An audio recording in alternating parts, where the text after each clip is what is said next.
I'm Bruce Buffer. It's time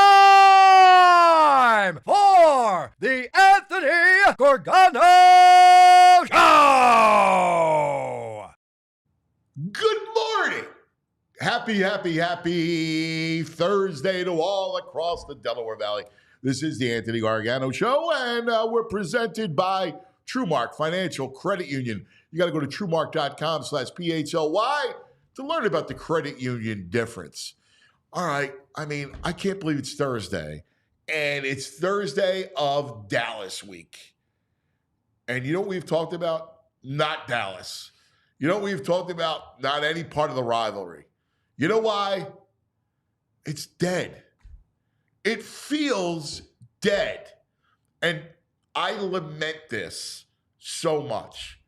I do. It's one of the few things in sports that I miss. I don't want to be the dude, get off my lawn, mother fathers. I don't want to be that, I was better back in the day. I love sport. I love where football's at.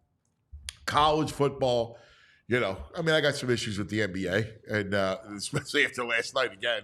But I love where baseball's at. I love sports. I love where everything's at, and there are things I like from yesterday, and there's things I like better today. So it's kind of that. But the biggest thing I miss in Philadelphia is Eagles and Cowboys. I can't tell you the amount of joy and fun that the rivalry was. The rivalry was like you wait days, like you couldn't wait for it. The schedule came out, you circled those games. You couldn't wait for them. And it's died. Now, partly it's because the Cowboys are a mess and they're not that good, but it's something even bigger than that. It doesn't matter to the players, and I don't think it matters to this generation of Eagles fans. And listen, I understand things change, things evolve, but I miss it, right? Like, I think people look at it and go, yeah, the Cowboys, it is what it is. They're, Giants division, all right, whatever. It's all about, making a run for the Super Bowl, and I understand that. But maybe it's a part of a bigger issue that the regular seasons aren't as interesting or as important. Like, we've talked about that with the NBA. We talk about that with the Phillies, right? Like, hey, it's great you got off to a great start and the whole thing, but what's going on in October? So we're in such a rush to get to October. The charm of Sixers Celtics is gone, right? The charm of Flyers Rangers or Flyers Devils, even Flyers Capitals, it's not there, right?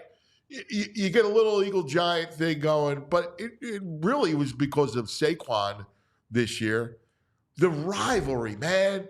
I miss Dallas week. It's why a little bit later today, we do From the Editor's Desk. I asked our man, Pat McLoone, to come up with a lot of Eagles-Dallas stuff from the past to kind of relive it. There was something special about that rivalry that goes back, and it's just layers upon layers upon layers. And yeah, it had to do with the Cowboys were the regal team, and they were America's team, and the Eagles were not good. They were not at all regal. They were really embodied a city that was, hard scrabble, concrete, right? All that stuff. And Dallas was big money and oil and, huge houses and, sprawling suburbs. And Philadelphia was a city of neighborhoods and grit. And it had that, the two they clashed. It was so interesting. Like that piece of it. And then on the field, from Wilbert Montgomery's run in the NFC Championship in 1980 through the Buddy Ryan era. And I get, like, nobody wants to go, hey, we're going to go Buddy Ryan. You heard the stories over and over again. But I still think it's good at least once a year to bring it up, to keep the stories alive. Because I guarantee you, JP and Andrew would be fascinated by what transpired during the Eagles-Cowboys during the Buddy Ryan era. Like, two coaches, stuff that would never happen today. Like, we think Sirianni's crazy, right? You, Buddy Ryan, ripping Jimmy Johnson, ripping the Cowboys, being boisterous. Jimmy Johnson calling Buddy Ryan fat, right? Like, it went back and forth. Imagine that you would do a fake kneel down. They did a fake kneel down to rub it in the faces of the Cowboys, who ran up the score with a bunch of scabs during the strike and the replacement player fiasco. That's interesting stuff, right? And, you had it all through the 90s. And the 90s, of course, that's their heyday. And all the Cowboy fans around us. And then Andy comes in. And Andy owned Dallas, right? Like, he owned Dallas. Man, it was so much fun. And the talk radio at that point, I'm on the air, and I used to hear from all the Cowboy fans. Cowboy Dave. There was 4 of them. I used to call him Cowboy Dave Roman numeral 2, Cowboy Dave Roman numeral 3, and Roman numeral 4. There was Captain Cowboy, and he would call up, Anthony, and we play the Darth Vader music. And that stuff was a blast, right? Like, the fact that there were so many Dallas fans in the area, it added to the rivalry, right? It did. The teams, and they hated each other. The players hated each other. I mean, guys like Harold Carmichael just had to retire. They couldn't put the jersey on. Like, it meant a lot. And all through the 2000s. Trent Cole would go wild over Dallas week. I remember talking to him. Jeremiah Trotter would go wild during Dallas week. They hated him. And it was great. It had so much flavor to it. So much, listen, it's a regular season. We all know the Super Bowl is what counts. But can we enjoy the journey of the regular season? Can we enjoy the storylines and the plot lines? The thing that I'm so dismayed about, the number one thing in sports, is the fact that we have just no weight on the regular season. And I like to compare it to a book, right? Now, the end is the crescendo. But to get to the end and properly embrace the crescendo, you got to read the whole book. You got to know, you got to go the ups and downs and all the storylines. And that's the regular season. In sports, the regular season is the first 25 chapters. And then the playoffs is the ending, right? Is the end of the third act. That's what's fun. That's what's interesting. And we've devalued that. And we get robbed. Because, why do you want to fast forward to it? Why do you want to fast forward to the end of the season and the playoffs? It's a couple weeks. I love the NFL, right? It's like, I want to live week by week by week. And Dallas week was a huge, huge, vital part of the season for the Eagles. So I want to dive into it today. Our man, Pat McLoone, will join us. We'll talk to Kevin Negandhi today. We'll go through that with him. And then a little hot stove with Jim Salisbury. So very excited today. Let's meet our friends. Good morning, VG, Violations Greg, JP, John Zapata. Dallas sucks. There you go. I like it. Forgive me my allergies. I walked in. Today was crazy. They are really bad today. It's freaking November, and I'm suffering today. I don't know why. This weather fluctuating can't help you either, because one day I need one frost to kill the stuff that's out there, right? Yeah. So when people go, "Oh, you sound terrible," you look to your eyes. Did you get? I'm like, no, I have allergies, man. They freaking kill me. All right. I can't control my eyeballs turning red. My eyeballs. All right. Let's, Andrew. It doesn't help when it's 80 degrees at 10 o'clock last night. Dude, it was a great night. I mean, I have to tell you. I mean, it's not good for the future. It doesn't bode well, but it was a beautiful night. I'm picking up Moscow at football practice after we get done from Parks, and I'm walking to practice, and I'm like, oh my God, it feels like freaking early September. It feels really like June. Yeah. And kids are playing football. Usually, like this time of the year, we're freezing, huddled up on the sidelines. What's that water ice place in Southfield you guys know? Is it Poppies? Pops. Pops night. Take the kids to. Yeah, they close. They close. They're used to, like, they had their thing, like, where they would always close, like, end of September. And Makes then with sense. the weather getting warmer, they've opened, they're into October. Okay. And then they open in usually like April, like March, end of March, April. And that was a rite of passage for spring. But let's get to Cowboys week. Still, cuz. I go to my contemporary. Yeah. I mean, it's dead. I don't know. I feel good. That's when you said it's dead. I was like, It's really? dead. I don't feel it. I feel it. I can't wait to smash them. I think it's going to be a great game this weekend. Is it because they stink, the Cowboys? It's because Cooper Rush? No, I don't think we people. taking it for granted. I think don't looking think, ahead, I it's don't a think factor. people care about it. We're not looking ahead. Trap? Is it a trap game? No, I just don't think people care. You know what the other factor is too? I think right now with the Eagles fans, they're concerned about the coaching staff because like everyone can see like this is a solid roster, but everyone's still concerned about the coaching. So like this week, it should be a game where the Eagles should roll over the Dallas Cowboys. But what you saw last week was you should have also rolled over the Jacksonville Jaguars. But Nick Sirianni Yeah, did his but that's thing. all. But that's They're a all little part of it. concerned. That's every team. That's every team. It's every season. You always have. There's always some concerns, no matter what they are. That's not an excuse. Even if the Eagles are 2-10, they're still fired up about the Cowboys. Like, I mean, the legendary stories of these players. Like, I don't think the players care. And quite frankly, I don't think you guys care. Like, do the Cowboys? Like, I know you joke because Dallas sucks, but I'll ask you guys: do you really care about the Cowboys? No, I personally do care, but I know that like the younger generations, we talked about it before. Like a lot of this generation, they hate the Giants over the Cowboys. But I grew But up. not even the Giant game. I didn't feel like nobody gets fired up in the Giants. No, it was just Saquon. It was the storyline with Saquon. It was not like you guys don't know like true No, hate we definitely don't have the of memories you guys have like for sure. like I mean, growing up in an era where there was true hate of a team, like it was nasty. Like you hated the guy, and if you were a Cowboy fan, you knew a friend. You were like, "Oh, you're just a rat." Like it was deep. You think it's because the Cowboy fans are quiet now too? We don't have that resistance Yeah, right we used now. to have the back and forth Yeah. bickering with Like the local I was ones. at a pub in South Philly 2 Sunday nights ago. I think the Cowboys were on Sunday Night Football, and one guy had to come in with his Cowboys hoodie and insist the game gets on, and just sitting there knowing you're like the troll. And they would always have like the white jersey with the white Under Armour and the white hat, and it was always 88. Always 88. Always Yeah. 88. Like that was the Cowboy fan. Andrew, I'll ask you, dude. Do you have any kind of special hatred toward the Cowboys? Because I'm not feeling it. from Oh, anyone. yeah.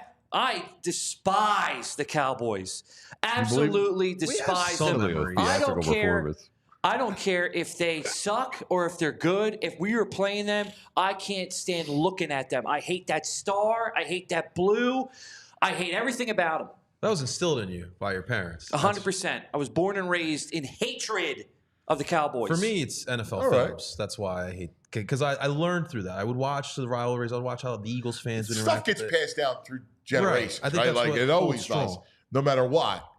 And you know, I guess through osmosis, when you grow up hearing, you know, people like me or the previous generation, like a Ray Didinger, right, or these, you know, all the epic football guys and all talking about it, it goes through you. I just don't. I'm glad you feel it. I don't. Maybe I'll feel it, you know, by Sunday, and I'm just kind of hoping to.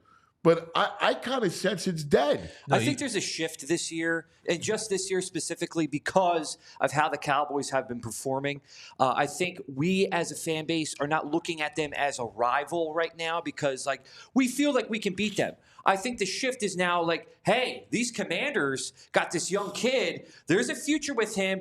There could be something building with that. I agree with that. I mean, listen, I found with that. myself talking about this the other day, a couple times I've said it, which is, wow, I can't believe I'm actually looking past the Cowboy game, right? But I will To say- Thursday night because it's a short week and you get watched on Thursday I'm with night. you on that. You're right. I mean, listen, it's amazing because I would never think that the Cowboys game could be a trap game, but it certainly is. When you got a backup quarterback going Yep. and you got a big division game coming up against Washington on a short week, It is. It's the definition of a trap game. Good point by Lawrence in the chat. Eagles Cowboys 5-5 in the last 10 games. Yeah. Still a rivalry. Yeah.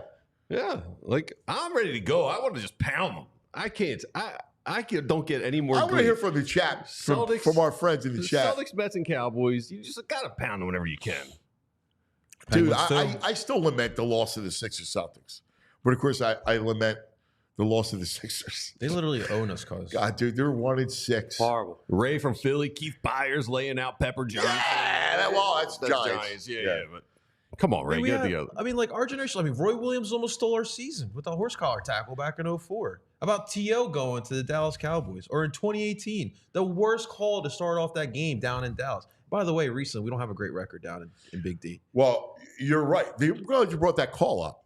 How is that not a fumble? Remember, like I was so pissed. They didn't overturn the call. Replay. So Didn't over. I can remember. You remember the play? No. It was Kickoff. It was kickoff To start the game. and the Eagles should have gotten a fumble. And clearly, it was a fumble. Like you just didn't see. Like today, they would have pieced the video together, Yeah, for sure. and the Eagles would have got the ball. But back then, because it was 5-6 years ago, whatever it was, they were like, "Well, you don't see.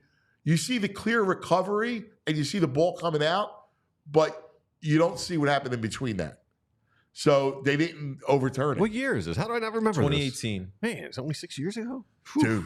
Yeah, we got swept by Dallas that year too. Yeah, you got me worried. Yeah, too many herbs. You got to lay off the you got to lay off the oregano, man. But don't you want to beat up Jarrah? Jarrah's floundering right now. Jarrah's Oh beating my himself God! up. Of course. Dave Dewar. I want to beat him so bad they fire McCarthy the next morning. Like, yeah, let's go. Nah, I kind of Kick want 'em while McCarthy to they're stay down. there. Eddie writes the best. The typical Cowboy fans wear dirty New Balance sneakers, have 2 to 3 bench warrants, and smell like cigarettes. That's just fat. That's just perfect. That 100% spot on. That's absolutely Because you've been perfect. talking about this over the past couple of years. I mean, like, it feels like every year this rivalry just gets dwindled down a little bit. Like, people don't care as much as they used to. I don't sense the care from us. I just don't like I sense it too. from our standpoint, our bloodlust. I don't say now. Again, it could be just a joke, but dude, I remember celebrating. I was watching. It was. I know exactly what it was. It was the playoff game where it's Dallas Seattle, and Romo flubs the snap. watched it. I was watching a game with Ike Reese, a couple of my friends, and Mr. Tony was there. And I'll never forget, we were watching the game, and he flubs the snap. And wow, everybody was freaking out. Like, it was like you celebrated anything bad that happened to Dallas. Yes. You celebrated it. Oh, yeah. And there's been a whole lot of bad happening to the Cowboys, and they're a mock, right, playing out on national TV. And yet, I don't sense our glee. Hey, I had something saved for later. I think it'll help you. Okay. Can we do it back in the day moment now? Right, 8. Let's go. Early. Back. I think you'll like this. All right. This will get you. We're going back. I think a little early, right, 8. We're going back. We're going back in the day with Rite Aid. Yeah. This should make you happy. This should make us all happy. Oh. I would have said something to Buddy, but he wouldn't stand on the field long enough. He put his big fat rear end into the dressing room. I resent that. I've been on a diet. I lost a couple of pounds, and I thought I was looking good. He goes and calls me fat. I kind of resent that. I kind of resent that a little bit with the biggest smile on That's his the face. greatest. And like he played into it. Yeah. So here's my, to bring it full circle to today. I love that, by the way. I freaking love it. Young Jimmy Johnson, right? Like he was cool, Jimmy. I hate to say it. He was a cool. Hair never changed, cuz. Yeah, he was cool. I wish this is where Sirianni has the personality Oh, yeah. to just dive into this thing. He doesn't. He can't play it that cool. Where Buddy's like fat. Hey, I thought I lost a few pounds. I thought I looked good. No, I agree with you. Yeah, he I would get offended. I agree with you, but I would love. But Sirianni's, listen, of all the coaches in the NFL right now, right? Like they're all buttoned up, right? Like you got Shanahan, and you got all those guys, right? Andy, Andy's the best. I love Andy. The other night, Monday Night Football, he's getting interviewed at halftime, and Lisa Salter goes, "Well, what do you got in store for second half?" He's like, "We got some fun stuff, Lise. We got some fun stuff, Lise." Right. Like he's the great. Like he's the greatest. Like he's Pop Pop. That was awesome. He turned into Pop Pop. It's amazing. Ray from go ahead, man. No, but I was going to say Sirianni is a wild card, right? Yes. And I actually would love to embrace his wild card nature for 1 week. And I would love for him to go start jawing Dallas like, you stay, you star. Yeah. I want to see Sirianni freak out. Give me some freaking good Dallas. Say, go down there and go, this is our Jared World. This is our house. Yeah, man. Stomp on the star. I mean, warm-ups. Like, that would be cool. That would be amazing. That's where Nick needs to go. If you're going to be this way, you want to win this fan base? Go all in. Yes. Yeah, right? I agree with you. I do think he got burnt, though. Was it his first year or second year where he wore Dallas Week shirt at practice all week, and he was doing that thing, and then they lost that week? So I think he got a little burnt by it. Well, but now's the time to bring it back. Resurgence. I agree. And here's the other thing. There was also this. There's a backlash, right? And the backlash from the media, right? And I love the whole thing. However, and I understand it, but it's not fun. Like, well, it's just another game. If you're wearing a Dallas shirt, what's that say? Big picture, is that you're putting more weight on Dallas, and he gets ripped, right? Like he's pandering, he did that. Yeah. He's got to go bleep it, all right? Yeah. I want to get all in on this rivalry, and I'll do the same thing with Washington next week because that's going to be a rival, all right? I'll wear a pig nose, right? Like you know what? This is what I think of you guys. I'm going to eat a big piece of ham right now, right? Like I want you to do that. Yeah. Go ahead, Nick. You do that. Like it's a shame. He has a Buddy Ryan way about him in a weird way. He's like Diet Buddy Ryan. Yeah, but all the wrong, like the not so. I don't know. I can't explain it because he cares a little. Like Buddy did not give a crap Right, about yes. anything. Right. Say what you want about him. Buddy didn't care. You know what? That's Nick's exactly it. words. Listen, Buddy wasn't a great coach. Like I mean, he didn't win playoff games. He didn't care about the offense. He was an amazing defensive coach, and he had his players loved him. I mean, Seth Jordan to this day will tell you chapter and verse. Like it was wild. If Nick, you're right, is less defensive and more offensive. Like I don't care. Like you know what? Forget about it. Blah blah blah. You do that. That says something. Yeah. Matt Deckard wants Sirianni to come out rocking the old Kelly Green sweatsuit. Oh, dude. That would be fabulous. Yeah. With the white stripe down the line. Absolutely. Down the leg. Be great. That would be fantastic. Yeah, Bounty Bowl. Remember that? The Bounty Bowl was unbelievable. Put a bounty on a kicker. Just be opposite of Chip Kelly. Do you remember that when Chip Kelly said like the Dallas Cowboys just another team on the schedule? Chip was a no fun fugazi. We should have known from then. He was said a that. fugazi on the first. All right. Who was the least Philly coach? Gabe or Chip? Gabe. Easily. And I remember thinking, well, let me try to embrace the guy. He's so different. And it took me I could stomach him for 30 seconds before I was like, this is antithetical to everything I believe in. Oh, yeah. All right? All right. He just didn't fit the fabric of Philadelphia. No. He didn't? Well, Chip didn't either. But The ice cream, fit the fabric of sucking, all that stuff. Yeah, well, Chip was At least he was a New Englander, Chip I guess. was an arrogant, Yes. right? He thought he was smarter than everybody. And here's the thing. I thought he was. He was for a season or for half a season. But the thing is, he had nothing other than hurry up. The 4 plays. Bubble wide go. Nothing other than tempo. All he had was tempo. That's right. Turning DeMarco Murray into an outside back like that. Right up the It middle. was great, DeMarco, man. The defenses would just fake injuries to catch their breath. Oh, and yeah. stuff. Like, it was awesome. Wild. But you needed another counter, right? You needed Yeah. something else besides I got tempo. Yeah. And he couldn't read. Like, he couldn't read players. Like, the beauty of Andy Reid is he understands players. Chip never understood players. Like, you mentioned DeMarco Murray, who was a stretch running back. Yes. You needed a jump cut back like Shady. And so you ran Shady out of town to bring in Shakiko. Shakiko. It's horrible. Anyway, lots to get to today. So we want to dive into this thing. And where are you guys at? We'll talk to Pat McLoone from the editor's desk. Then we'll dive into Kevin Negandhi. And then end it with a little hot stove with Jim Salisbury. Lots to do to get today. Hey, let's talk about Ace. Yes, Ace Hardware Home Services. You got a leaky pipe? At Ace Hardware Home Services, we're around the block. Everything you need to fix it. Best of all, the person to do the fixing. Yes. See, Ace offers now all the services to fix the issues at your home. So if you're a do-it-yourself person, well, you got Ace, right? But if you're like me and you can't do anything at home, you got Ace too, right? You got Ace double. And the beauty of Ace Hardware Home Services, they're all local people. I used them. In fact, I needed heating and air. Not that I need a heater, but we needed a new heater. They came in. Mariano was the guy in charge of the job. He was fantastic. They were clean. They were courteous. They were just great. They did the job. It was a tough job. They did it. We got great air system now. I can breathe better than here in our studios.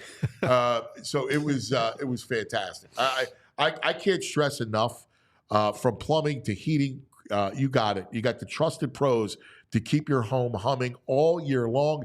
Ace Hardware Home Services. We're bringing helpful home, the helpful you love, from the store now to your front door. How about that? I love it. AceHardwareHomeServices.com to get started on your next project. And we're brought to you by Primo Hoagies now. I think about all those Eagles-Cowboys games and all the Dallas, oh my God, on a Sunday, 4 o'clock. Let's go get Primos. We go to Rittner Street and go to the original. Right between Rittner Street, between 15th and 16th, was the great Primo Hoagies, and it was just amazing. All right?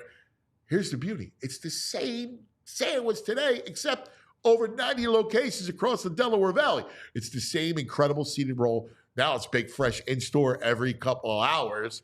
They use the finest stewing meats and cheeses. Every sandwich is a work of art. They have all the pickies, right? Like pepperoni and cheese and the pepper shooters and the little mozzarella balls, which are incredible. All that. So all the sandwiches you want for every discerning taste, desserts and cookies. It's the perfect football food. So make sure you go to PrimoHoagies.com. Download the app. In fact, the new app is out there as well. PrimoHoagies.com. You'll see what I always say. It's not just a hoagie. It's a Primo. And I got to add, cuz the program's back. I'm a big fan of that type of sandwich. Yeah, people love the Pilgrim. Love the Pilgrim. They love the I'm Pilgrim. going to get it Sunday.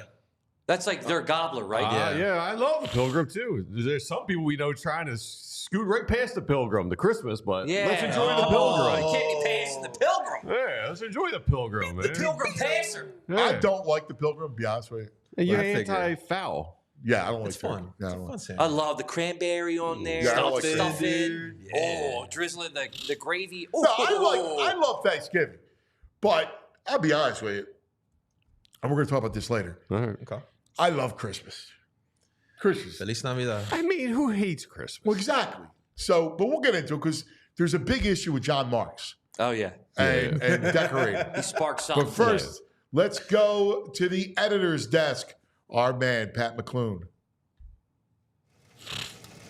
Extra, extra, read all about it. This just in, ladies and gentlemen, and all the ships at sea. It's time for headlines from the editor's desk with Pat McLoone. Hey, there he is. Hey, Pat. Anthony, how are you? What's up, buddy? How you doing, pal? Here you Good to go. see you. You got it. Adjustment there. Do it the other way. Okay. Do it the other way. Yeah, there you go. Here's my man. Okay. What do you say, How pal? are you guys? Now listen, if there's going to be a full-out assault on the Dallas Cowboys, and that will be the case for the next 20 minutes, you got to have your A team there. So it's good to have JP sitting there for the first time. I appreciate that, Feel good bro. about that. I You're feel the good about greatest. that. I also feel good about the way Andrew Frazier's been raised because you could hear it in his voice. He And passed that's the good. test, right? He passed the smell test. Absolutely. Yeah. Absolutely. Yeah, I Yep. agree. Yep. Yeah. So, let me ask you, because, you and I have been friends for a long time and we've lived this stuff. It's part of our DNA. I kind of lament, I don't feel it the way I felt it, in the past, recent past too. I'm not just talking about, 1987.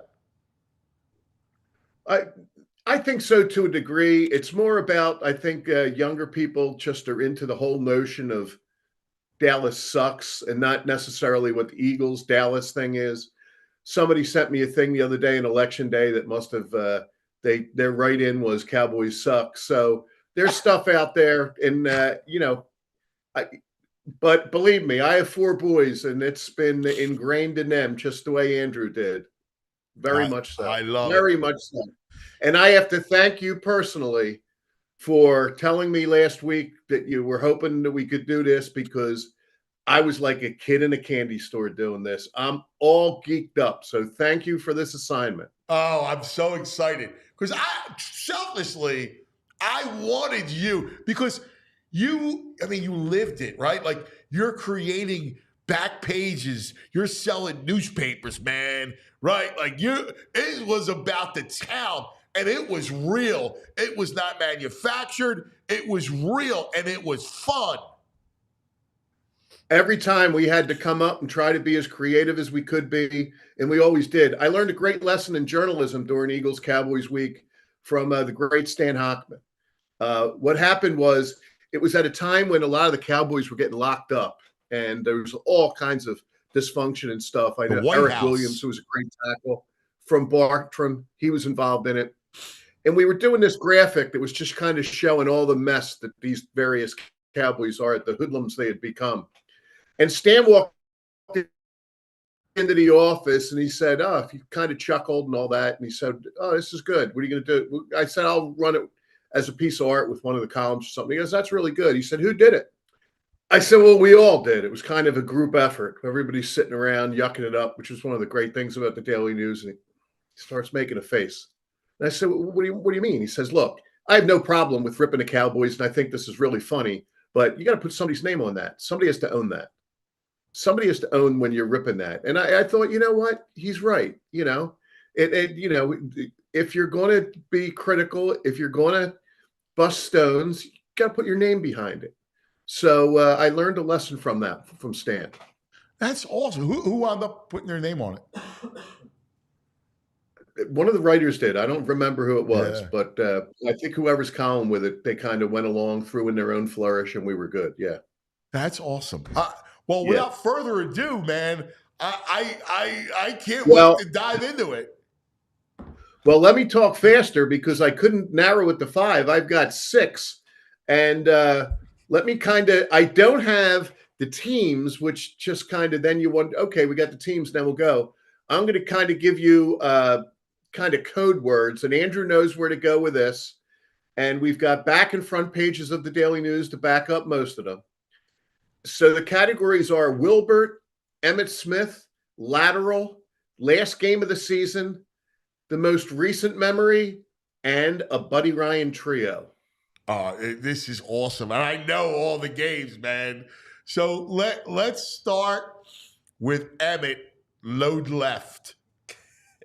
Oh, man, this was amazing. This was really something. And the headline I have on that is "Doubling Down on Dumbness." And it was interesting doing the search. Oh, because that's awesome. I went and I very looked much up all the games, and then I knew the right game, and I called it up. Ray Rhodes was the Eagles coach, and I was looking at the play-by-play for when it was, and I kept seeing one play. And I'm thinking, I know they stopped them more than once. And I'm thinking, wait a minute. So then I got a clip, and I looked at the clip, and it is the clip itself on YouTube is labeled the dumbest decision in NFL history.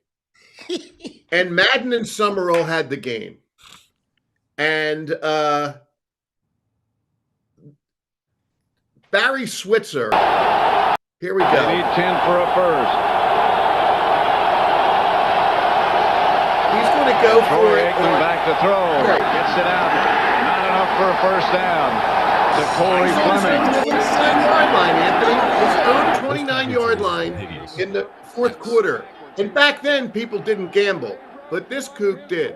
Okay? So on the next play, Then boom, he makes that play. Miss John. yep, it's now 4th and 1. And right away, Madden's saying, what's he doing? This is crazy. This is crazy, he's saying. Oh my God! I think they should not go for They're it. on their own 29-yard line. Boom. Wow! Look at that penetration from the front. A lot of guys, but the guy who stuffed them was Trotter. The guy who really stuffed them was Trotter. So now I'm thinking, wait a minute. So what happened was, and I forgot this. Who It was stuffed at the him? Was it 2-minute Joyner? warning. Was it Joyner who stuffed him? No, it was Trotter that stopped them the first time. And wait, you hear the name that stopped them the next time. I'm thinking, I know they did it more than one. Okay, now I'm going to punt. Nope. He's going to double down on dumbness. Madden is losing his mind. I would suggest to all guys to call up this thing on YouTube when you can. And that's the first one, but they do it again. Wow. They go and they do it again. Now, the second time they do it, they get stopped by all kinds of people. Oh. But the guy who stopped them the second. Oh, Bill Romanowski. Romanowski. Wow, Yes. that's unbelievable. I remember that that. really- I remember that's the 2-minute why- warning. Wow. That's why on the play-by-play sheet, it only showed that they stopped them once. Wow. They did stop them twice, but this goofy 2-minute warning thing came in there. That's awesome. And then they stopped them. It was a 17-17 game. They stopped them. The Eagles, moved the ball a little bit. Gary Anderson kicks a field goal and they win the game. Oh, that's fabulous. Oh my God, I love it. I love it. All right. Yeah, that was awesome. Give me the name of the play was load left, by the way. That was the name of the play. Give me lateral. Okay. And thanks for the sync up on this. So my headline on this is lateral damage. And this is one, I was so glad you mentioned Romo dropping the ball. And I'm going to go in a quick rant about Romo. I have never seen anyone in the NFL with less of a resume grow into a so-called superstar. I wish Romo was the Cowboys quarterback for 50 years. I never, ever saw it. He has numbers or whatever, but with a game on the line as an Eagle, I'm praying that Tony Romo is the Dallas Cowboys quarterback. Anyway, this is not a Romo game, because now to set this game up, it is 24-21 Eagles late. And Dallas drives within the 5. And they get it down to the 2-yard line. 3rd and goal from the 2. 15 seconds left. And the Cowboys there it is. Coming up with the interception, running along the far sideline, cutting to the center of the field. Wow. The football, Troy Vincent. Vincent running down the sideline. He's at the 30, the 20, Go, Merrill. the 15, 10. The Eagles win, the Eagles win, the Eagles win. Oh my God! Look at Troy! Look at Troy! Oh, that's fabulous! James Willis on the pick, and he had the forethought. There's Ray Rhodes. He had to give it off to Troy Vincent. Pennsbury High's Troy Vincent, and he goes the whole way. Wow! It was beautiful. Wow! They Let me see one they more throw time. that ball out of the end zone or run somebody down the middle. They kick a field goal and tie. Who knows? They take a shot and it backfires in the worst way. Oh, and that's my God. really the only one of the group that is at Dallas. Most of this stuff is at the vet or at Citizens, the link. You know what the greatest is? watching Troy cross over the star. Oh, that's awesome. Yes. With that end zone. That was the Texas Stadium, right? And remember they had the hole at the top of the roof, Yes, where they would say, "So God could watch the Cowboys." Oh boy. Yes. Yeah, I got you. God and the Cowboys. Don't get me started on that. My God.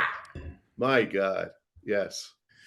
All right. Okay, we got Wilbert, the last game of the season, most recent, and a Buddy Ryan trio. All right. Most recent. Well, the most recent, you have to honor to the Super Bowl season. And the Super Bowl season is the last time the Eagles won in Dallas. Dallas has a pretty good run. That's 6 losses in a row in Dallas. But on that run, it was just total domination. And it was taking a page from the fight song. The Eagles were on the road to victory. Wow. Look at that. And what happens here is they 9-1. absolutely clubbed them. I love that headline. They clubbed them 37-9. How about these two names? 2 of the touchdowns are long fumble returns. Wow. 73 yards by Chris Clemens. This is recently. Wow. This is Super Bowl season. Chris Clemens. And a 90-yard fumble return by Yosilio Hansen. Wow. Yes. Yosilio. Yes. They fumbled 4 times in the game, and the Eagles took advantage of it. And the Eagles, they were 9-1. They would be 10. Next week would be the Rams. They would be 10-1, and Wentz got hurt. And literally the rest is history. That was the game J.J. couldn't finish that run because he was too slow. Yes. Oh, that's fantastic. Wow, I remember that. Yosilio Hansen, I Chris gotta look Clemens. this guy up. I didn't even remember him. You remember Yosilio Hansen? He's a defensive back. UCLA, right? Wow. Texas Tech. Texas Tech. All right. Let's Now go. we're down to the last game of the season. Wilbert and Buddy Ryan trio. Last game of the season. Okay, this one was really cool. This one was in 2008. I remember it. I remember it. Oh, my Lord. It's the last game of the season. I'm going to call it a 4-game playoff parlay. Yes. And there were all these things that had to happen for the Eagles to get in the playoffs. Was it the Bears and then Tampa? one by one. And we had a really nice graphic TikTok of the clock. At 4:08, the dominoes start to fall. And Tampa loses to Oakland. Yeah.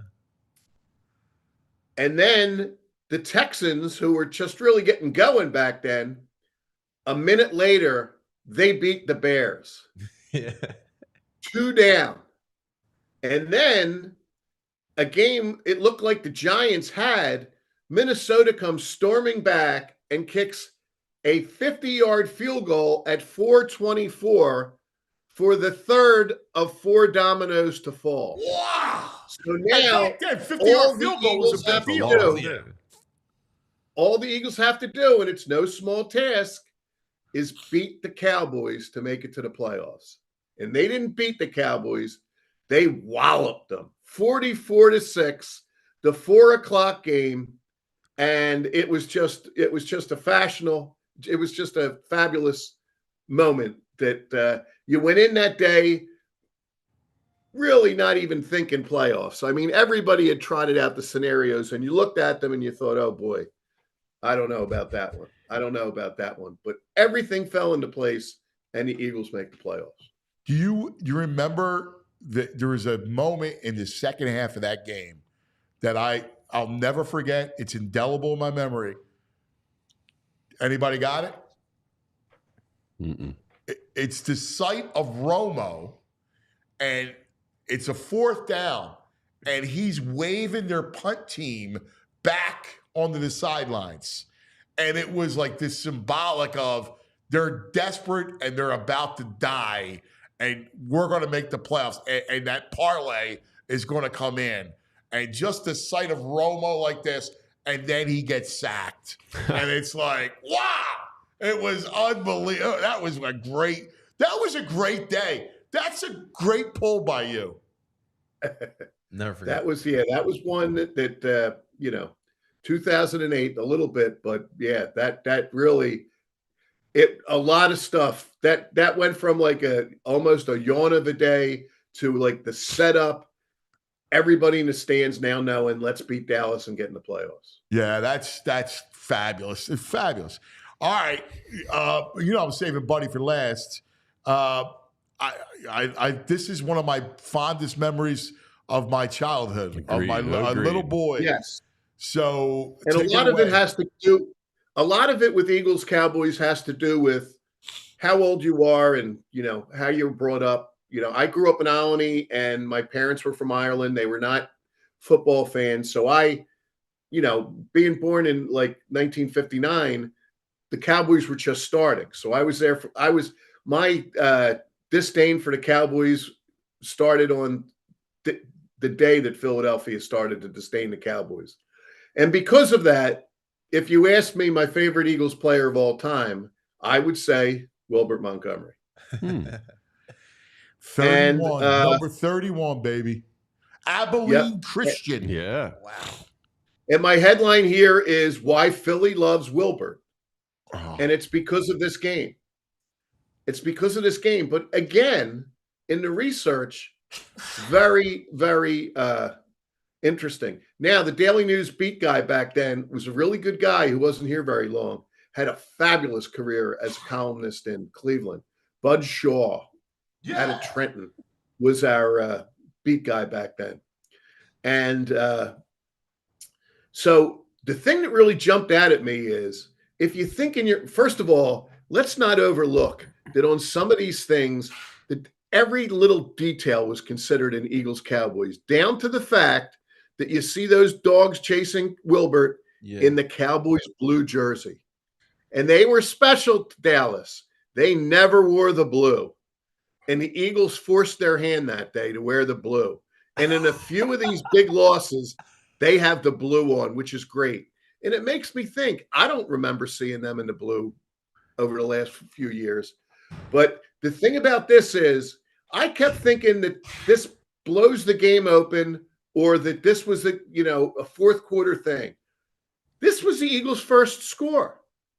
It was nothing when Wilbert breaks a 42-yard run off of the right tackle, Jerry Sizemore. That's wild because field goals by Tony Franklin and a run by the blocking fullback, the donut man himself, Leroy Harris. Leroy Harris. Nice. Yes.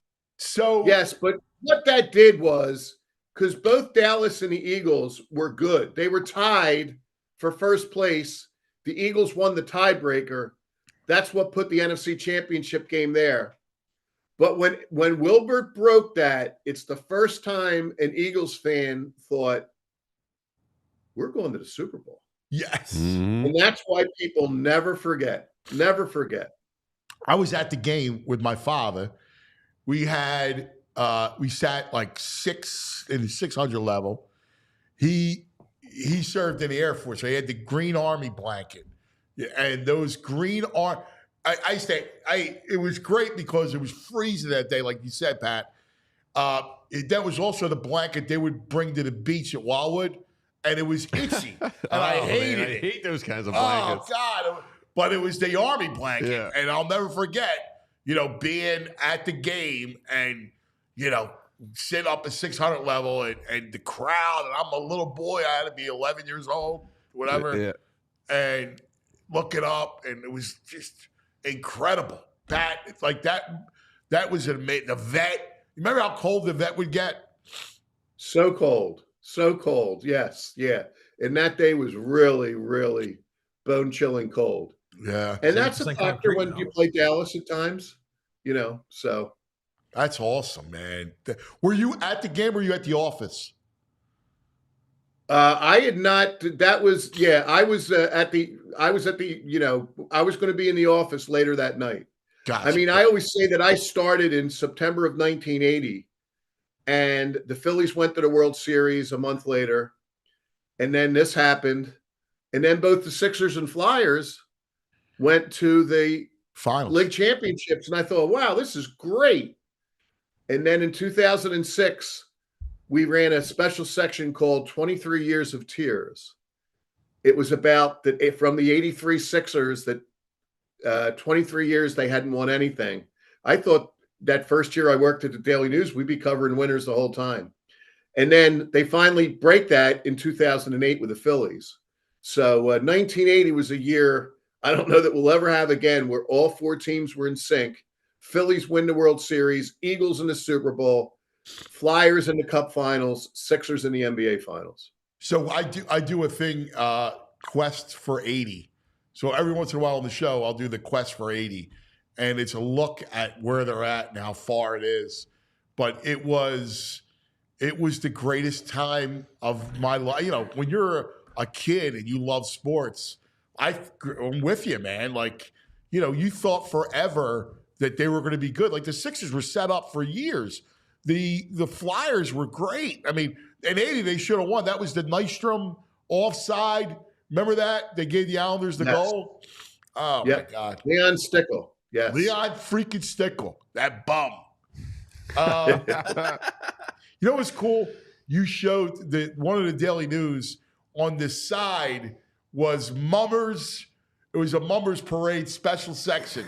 Oh, yeah. I saw Oh, that's a killer. When you have a big Eagles game in the Mummers, what's the Daily News to do? That's stuff right up their alley. I know. There it is. I love Philadelphia around the holidays. Like I always thought we did the holidays the best. Like from Thanksgiving through Christmas and of course New Year's. Like it was the city lit up and like it's a happy place for me. You know, our city around the holidays. Absolutely. All right. Without further ado, this is a great trio, I have to do man. it. I have to do it with you and VG here. We owe it to the three of us. And with Buddy, I call it a Buddy Ryan trio because I couldn't limit it. You know, a chilling field. The two of them there are both related to bounties. And by the way, when it comes to headlines, some of the best headlines, guys, are ones that never make the paper. And I have a headline that I thought about putting up here, and I thought, I can't do it. So when I'm done, I'm going to send that headline to Anthony and Andrew. Hopefully you get a chuckle out of it, but I just didn't, for a number of reasons, it didn't feel right. But anyway, the Buddy Ryan trio, these two headlines are both involved with a bounty. It all starts, though, the year before. And it starts with Tom Landry. And what happens is Philadelphia is very much a union town. It was very, very, very much a union town in the mid-'80s. And if you recall, and I think one of the reasons Philly embraced Buddy Ryan was they had the scab teams then. And Buddy wanted no parts of coaching these guys. And he made no bones about it. No bones about it. He could care less. And so what happened was in Dallas, a couple of the players crossed the line. And Randy White's one of them. And they wind up blowing out the Eagles replacement team. Probably with that Guido Merkins at quarterback. Oh, yes. Okay. Yes. And now they're going to play. They're in Dallas. They're going to come back to Philly, and the regular team's back, and Buddy's beating Landry. And so what happens is it's kneel down time, but it's also payback time. Because Buddy instructs Randall to fake a kneel down and drop back. And here's what happens. That's exactly right. I mean, the ones that are left in here want to see him run around, but they're feeling real good about what the Eagles have done this afternoon. Time to kneel down, boys. We got the W. Nobody crossed the picket line. They built confidence and closeness during that period, and a victory here today over Dallas certainly will only improve that. Now Cunningham's going to throw it to Quick, and it is. Nope, he goes deep to Mike Quick and gets pass interference. So with 2 seconds left, Buddy's going to line up and ram it right down their throats. And every Union member in Philadelphia goes nuts. Now that's a good Enzo. Great. The silver. My man Keith Byers. Nice. And Keith has a little something there in the end zone. That is the greatest. Hear the horns? Oh my God. And then Landry and his fedora walk right off the sideline. He isn't going to cross the sea, buddy. He walks right off the sideline. So that was great. That was the greatest thing ever. I was trying to explain this early in the show about, like, these coaches would never do anything like that, right? No. Never. No, you would never do that again. It was the greatest thing in the world that he does a fake kneel down. Then to just hammer home the point, he's like, we're going to run it and we're going to score. Like, that is so freaking perfect.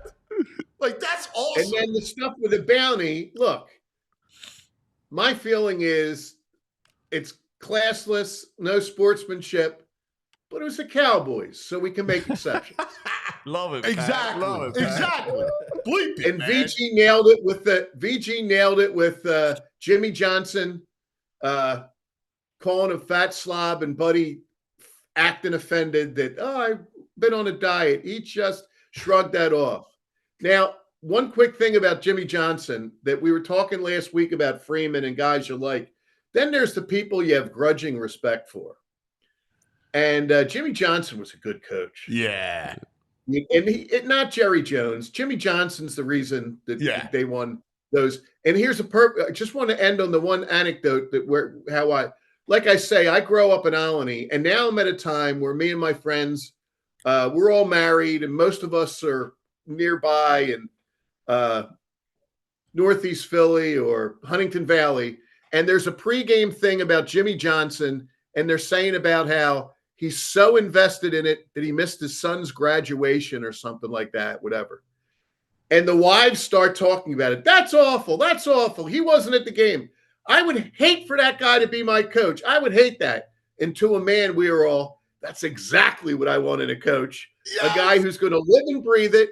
I don't want him to be my neighbor. I don't want him to marry one of my kids. But yes, I want that guy to be the football coach. I want Dick Vermeil sitting on the toilet eating a hoagie, multitasking. That's what I want. And it's fabulous. That's exactly right. Let me ask you. Sirianni, he, as of all coaches, he's the one dude who's a wild card, right? Who is emotional, doing. I think it would be prudent for Nick. Do you want to win over the fan base? Is if you go and channel a little Buddy Ryan, right? And you go in and give me wear a Dallas Suck shirt or whatever you want, and just go. We're going to go in there and we're going to put our dominance against that. Like, go in and go, we have 2 games in 5 days against freaking Dallas and Washington. And the first game, I'm wearing a Dallas Suck shirt, and the second game, I'm wearing a pig nose. All right? Like, this is what we're at. We're Philadelphia. We own the division. It wouldn't hurt. And what I will say to Sirianni, he does respect tradition and stuff like that. He does. So it's not lost on him. I don't think Chip Kelly even knew there was a rivalry. No. It's definitely not lost to Nick Sirianni. He understands. He's a student of the game and a historian and a football family. So he knows what the history of the Eagles Cowboys is. Yeah. Yeah. I got to tell you, I love this. This was the most enjoyable half hour. My God, the greatest, Pat. It was just the greatest. Thanks. I love doing it. I appreciated doing it. So going back some of those clips, and I handed Andrew the kitchen sink overnight, so I can't thank him enough for putting everything together on that. Great job, Andrew. Nice work, Andrew. Yeah, I that was so perfect. I mean, it was exactly that was Eagles Cowboys in the last 50 years. Is it Sunday yet, boys? You know, what do you think? That's right. What do you think for Sunday?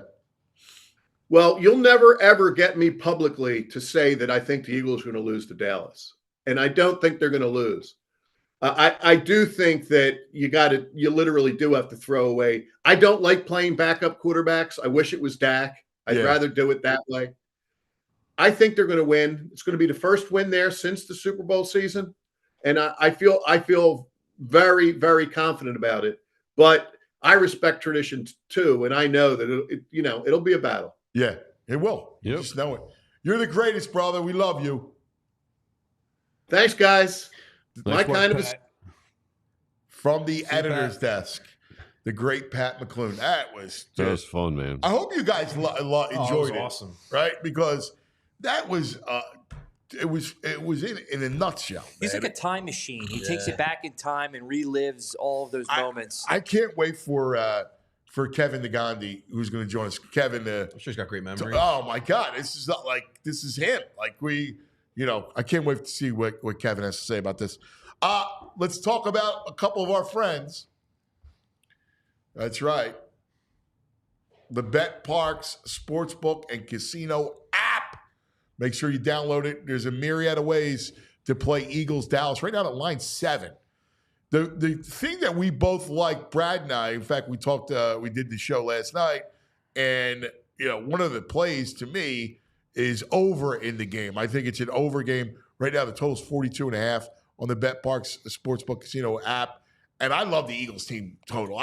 The Cowboys defense is toothless. Mm-hmm. And I think the Eagles will score. I think, it's weird. Backup quarterbacks, somehow they get that luck thing going. So I think they'll put up a couple touchdowns. But I think the Eagles will roll.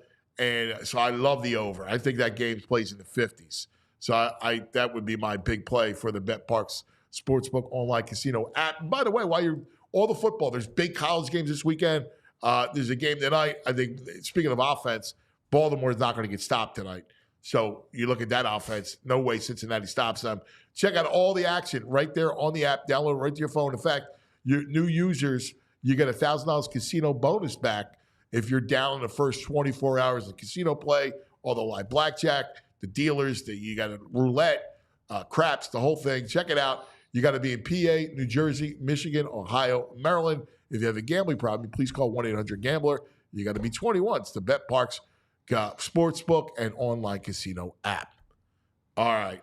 Tell us a little bit about C-Jam, baby. I got you. Well, it's ironically enough, C-Jam is in our comment section right now. What's up, C-Jam? They let us know that him and his buddies, C-Jam, they used to cover up Dallas gear with Eagles gear in the mall when they would walk by. Oh, really? Oh, I love that. And so, guys, who's better than that? That's why we're talking about C-Jam, especially, listen, it's the time of year. I know a lot of people are probably thinking about staying inside, but inside and outside your home can use some remodeling. And so that's why we're talking about C-Jam. I know me personally, they do a fantastic job with their bathrooms. And you guys have heard my horror stories with my bathroom. It looks like it's 1980 in there when you walk in there with the pink tiles. We need a little difference. We need an update. And so we're going to do that with our friends over at C-Jam. But not just that. Like if you're looking for a brand new deck, you're trying to expand that deck for that summertime next year, you want to have people over, they could do that for you.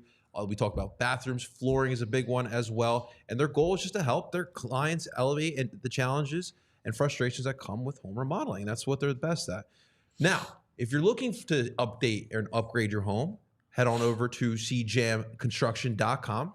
Be sure to mention PHLY and you'll receive a 15% off. And of course, you can call right now at 856-329-2933. South Jersey guys, I like that.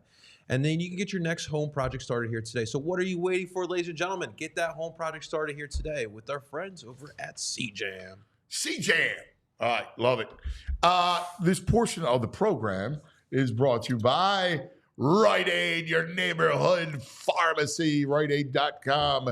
If you need a flu shot, you need scripts, you need any last-minute stuff around the house, Rite Aid. Now, joining us, we love him. He is the best. And I just can't wait to talk to him about this very rivalry we just talked about with Pat McLoone. He's a hometown hero, ESPN, ABC, the great Kevin Negandhi. Kev! Yeah, good. Yeah. How we doing, guys? Can you hear me? We got you. All right, good deal. I don't know how much, if you saw any of the segment with Pat, but Pat McLoone, former editor of the Daily News, every week he does headlines for us, right? And we went back into the annals of Eagles Dallas. And this is stuff that you and I lived through. This was our childhood in a nutshell. So I'll start with you, and let's go down and live it. What's the first memory that comes to mind for you? I was at the Buddy Ryan Scab game where I was in the end zone at the vet 700 level, the end zone part of where they did the fake and they threw the ball and that. Buddy brought that juice in the rivalry, and it was amazing. I just remember being a very, very young teenager and just celebrating that win with my dad. Now they took it to him. And then, obviously. Hey, real quick about that game. We just watched the clip. It was freaking so interesting and fascinating because it was payback from the scab, like you said. Yeah. He does imagine today, he does a fake kneel down. Right? They get the pass interference, but that's not enough, right? Then they go, boom, we're going to run Byers into the end zone. 2 seconds left in the game to stick it right in their gigi. Nothing better than that. And that's why everybody loved Buddy. He knew Philadelphia. He knew what was the most important thing. It was beating the Cowboys twice a year, right? It was rubbing their nose in it, right? No matter what. It was picking a fight with a team that thought they were better, an organization that was better than us, and he made sure of it. Buddy was amazing in the psychology of understanding the Eagle fan, especially when we were outmatched and we were coming off the Marion Campbell era, and we were just bad. It was bad football in the mid-'80s, and Buddy understood what the priority was, right? I remember screaming at my brother. I still can't believe Switzer went and they ran the same play on 3rd and short and 4th and short. And that's when the Cowboys in the mid-'90s were the Cowboys. The pickle juice game, of course. How can we forget about that and that entire environment? Deuce Staley running for 200 yards and then searing Texas heat. The TO game, I remember I had it on DVR. That was when T.O. was a Cowboy. They came back. They had to beat us to get into the playoffs. Dawkins had a pick. Clemens had a pick. And I just remember, I watched that game so many times laughing out loud. Because I think it was like a 44-6 game at the end. But, they had multiple picks to close out the first half. That game was incredible. So there's so many memories and experiences, and you remember where you're at. And I'm not kidding. And I'm not kidding. That game where the TO came back and there was a lot of nerves, and it was, I think, a primetime game. I had it on DVR. I would watch that game and call my brother, and we will watch it together. He was in Philly, and I'm in Connecticut. We would watch it together, and I'd be howling, just giddy as a school kid, and at recess, just laughing my ass off on how bad they made those Cowboys look. That was the Romo team. That was obviously T.O. and all the buildup coming into the game, and how there's just nothing better. And do you notice some of the threads in this? It's when our defense played a huge role, right? Like the 3rd and shortstop, the 4th and shortstop, how we played a role, how we just punched them in the face. And I think that's kind of how we identified as Eagles fans. You know what? That's so on point, man. We love the defense. It's so interesting how that it embodied, I think, Philadelphians. It was all part of who we were. And so, that tough defense and that brash coach, it was the perfect storm. We weren't New York City. We weren't LA. We weren't flashy. We're Philly. That's right. It just embodied us. Hey, the Bounty Bowl. Let's not forget the day that Troy Aikman saw ghosts because they sacked him 11 times. And that's the defense. That's the toughness. We're going to punch you in the face. We're going to establish everything. that game with Reggie, Troy still talks about it. Like that. I think it was his rookie season, and he just was like, "Welcome to the NFL. You're going to have to deal with this front in the first part of your career." I mean, they were just vicious. And like, vicious. You talk about attack. Like, it's why, listen, people, the whole Gannon experience, right? Where, they always felt like, well, you never gave us credit. And listen, I mean, if you're a defensive coordinator, I understand where the Eagles come from, right? Like, they believe I don't like it, but they believe in this style of defense that forces an offense to execute perfectly without making mistakes. So I get it from an analytical standpoint. But you can't expect the people that were born and bred that use defense as their identity. And whether it was Jim Johnson or way back in the day, it mattered. And pressure and blitzing and physicality mattered to the people. Without question. That plays a huge role in how you feel after a win. And how you identify with the team. It plays a huge role. My wife's a Florida Gator.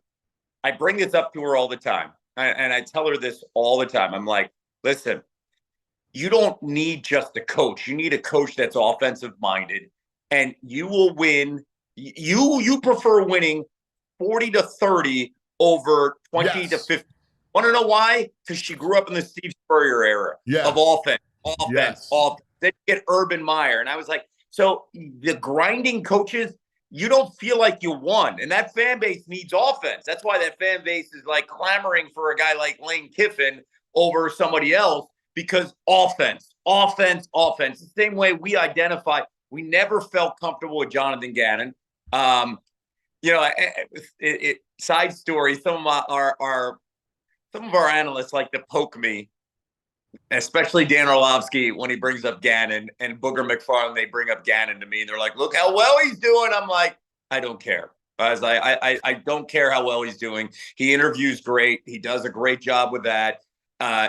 He's the reason why we lost the second half of that Super Bowl, because I felt like he checked out. But that whole season was so frustrating and maddening. I understand they had pressure and sacks, but the 2 years with Gannon were just, you would drive yourself crazy because they were playing such soft coverage as their D-backs, and they were not aggressive. And it drove me bananas, man. So I'm glad he's in. And to your point, because you and I share a brain, I think. If you go back and actually analyze it, right, and look at the opponents the Eagles played, and every time the Eagles, and they didn't play a lot of them, but every time they played good quarterbacks, right, really good offenses, they got shredded, right? Shredded. And and they feasted. Look at all their sacks against Ham and Eggers. And it really wasn't this way. If you actually went inside it, you saw that Gannon was half a Fugazi. Not a full Fugazi, but a half a Fugazi. You nailed it, man. You nailed it. And again, I'm glad he's in Arizona. Yeah. And I know we didn't start this whole thing, but I get the whole point of how we identify as a city with defense. And listen, you know what's really great? Like, Saquon Barkley is phenomenal, a godsend for this team. You know what's great? It's just great seeing Fangio and this defense now get it. Vaughn has been unbelievable. He has been the answer to what I think a lot of Eagles fans have been saying. Can we get a linebacker that can make plays on the run, in the pass game, that can move all over the field, that we can identify with? We're talking about a generation that grew up identifying with Seth Joyner, that identified with a whole bunch of guys that were just ballers across, Byron Evans, guys who understood the role, stepped up when they had to. And, like Nakobe Dean, it's like the light has gone off, right? And they're not putting a ton of pressure on him. Vaughn does a lot of the work, which is great, where Nakobe Dean can learn every single week. His body is staying healthy. Again, linebackers, man, Jeremiah Trotter, like guys that we identify with defensively, play a huge role in how I think we perceive the defense. You're spot on. I'll tell you, my favorite part of the defense, and I can't believe – and I've always liked the position, but not like end or linebacker or even defensive tackle. I love Cooper and Quinyon. Quinyon Mitchell and Cooper DeJean. I love those two. Those two are such elites. They're going to be so special together.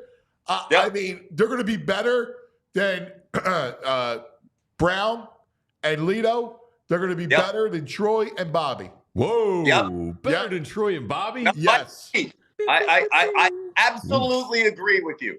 And the Lito Sheldon thing, well, let's bring that up again. Sheldon Brown and Lito Shepherd, for an audience that maybe is a little too young to remember. It's really, really the last time the Eagles invested in draft picks early in the draft, like blue chip studs, right? And look what's happening. They invest a little bit now in these guys, and then boom, immediately they want to play. They're ready to go. We've been really lucky with those two guys. I mean, DeJean, perfect example. DeJean's in the game. The last couple of games makes these fantastic stops. Maddox comes in for one play. He gets blown by, called for pass interference. And I'm a huge Avonte Maddox supporter through the years. It's a drastic difference. Like Cooper DeJean slid in immediately, knew what to do, and he's always making the right decisions. And we haven't mentioned Quinyon Mitchell because he's doing his job. That's it. They threw to his side 6 times. That's respect. He's like rookie Revis. He is rookie Revis. Rookie Revis, baby. That's respect, man. That's complete respect. Been great. Q Island. I freaking love Q Island. Q Island. I mean, fantastic. These kids are. I love these kids, and Cooper's perfect too because he'll stick his nose in and make a play physically as well. That's the thing. The attitude of the defense has changed since he's been starting. Yes. The whole attitude. Yes. Without question. And you know what? We also have a defensive coordinator that loves that stuff, man. Fangio's grizzled. Yes. He's a curmudgeon. I love that. You need curmudgeons. You don't need pretty boy defensive coordinators. You need a curmudgeon. No, you need all guys on defense. Hasn't shaved. Yes. You know, I really like. And you know, we brought up listen. We've been really hard on that. Jalen Carter has been fantastic. Fantastic. Fantastic. He has been playing with a motor. He is possessed. He's been playing with purpose. Like you can see that, and that has helped a lot with Sweat on the end. He's double teamed every snap. Well, listen, every snap. if they have one, like if they get lucky, and maybe it's Nolan Smith or whatever, or next year they get a guy, whoever they get at end who's really good will have a field day because of Jalen. You're spot on, man. Spot on. I agree. Yeah. I got a million things to talk to you about. So real quick before we before we put the Eagles to bed, Sirianni.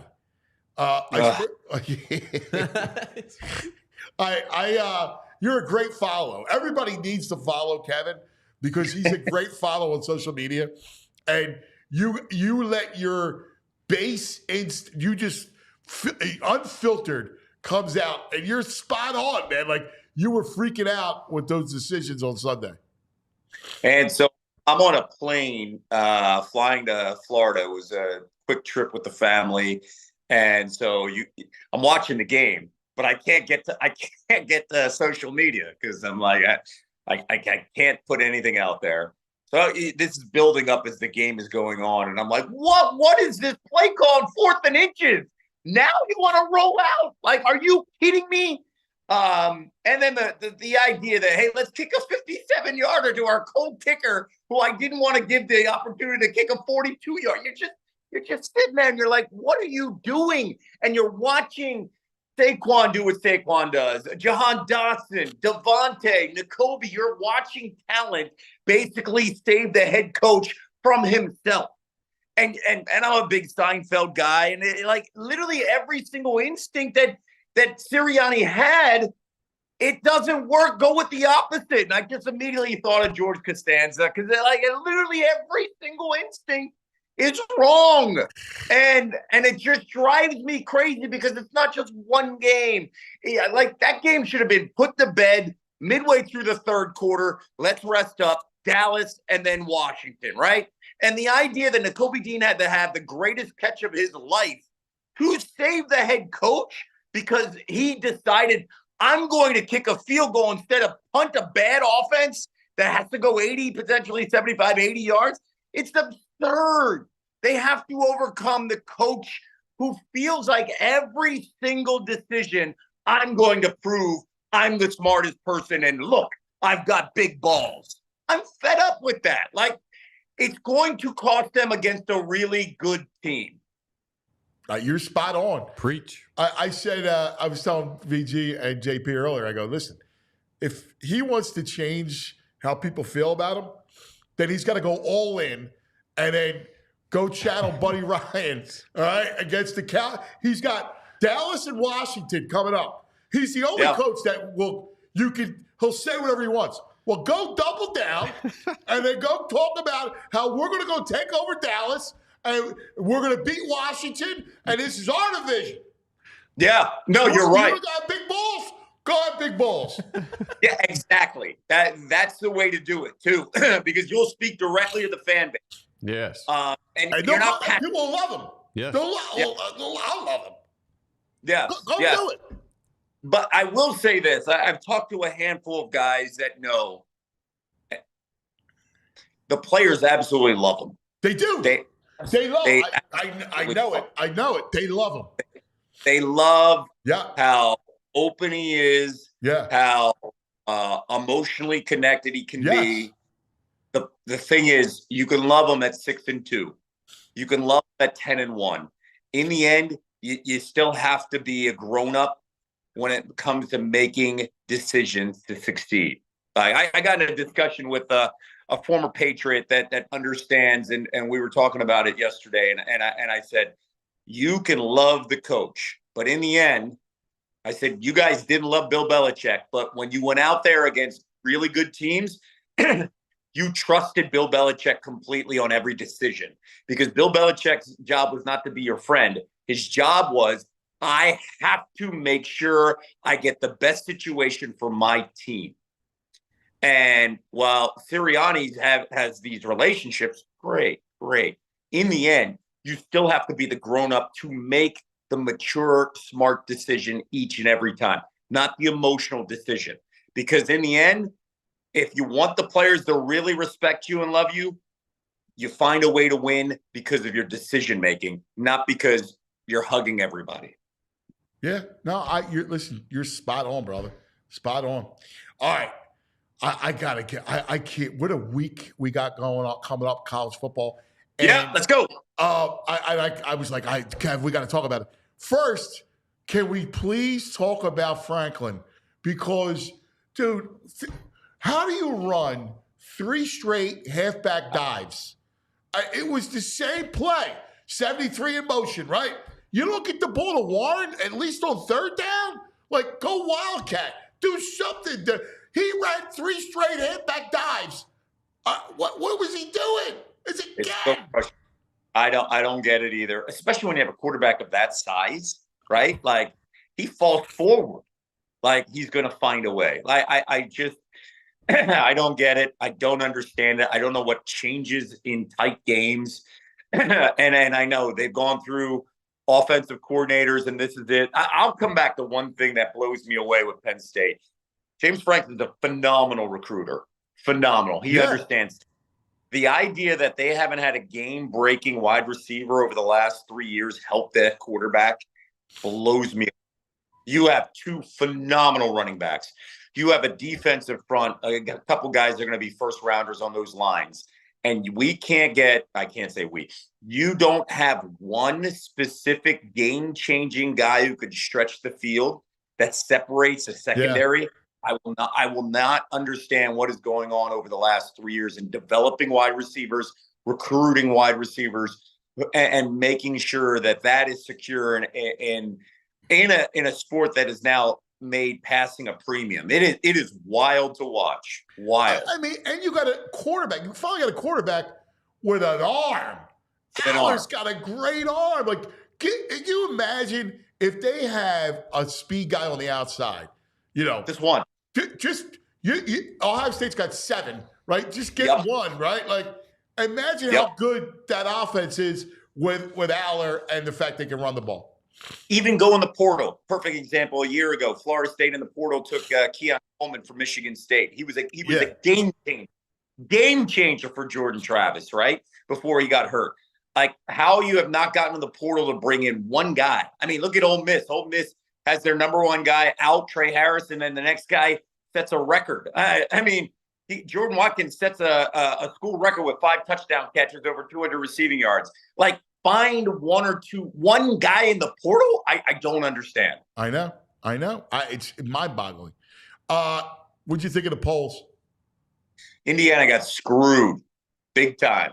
Indiana a year ago, Michigan. If you look a year ago, where Michigan was strength of record was awful, and strength of schedule, I should say, awful. Yeah, and they benefit of the doubt, I think. And for Penn State to have one loss and be higher than Indiana. So, like, are you going to tell me down the road if Indiana were to lose in Columbus that they're going to drop even further? I was stunned by that. I think Notre Dame's loss did not hurt them at all. For them to be 8, they can't go higher than 5 anyway. So, and if you look at the schedule for Notre Dame, they're going to win out potentially, and they'll host a game. So that loss to Northern Illinois did not cost them anything.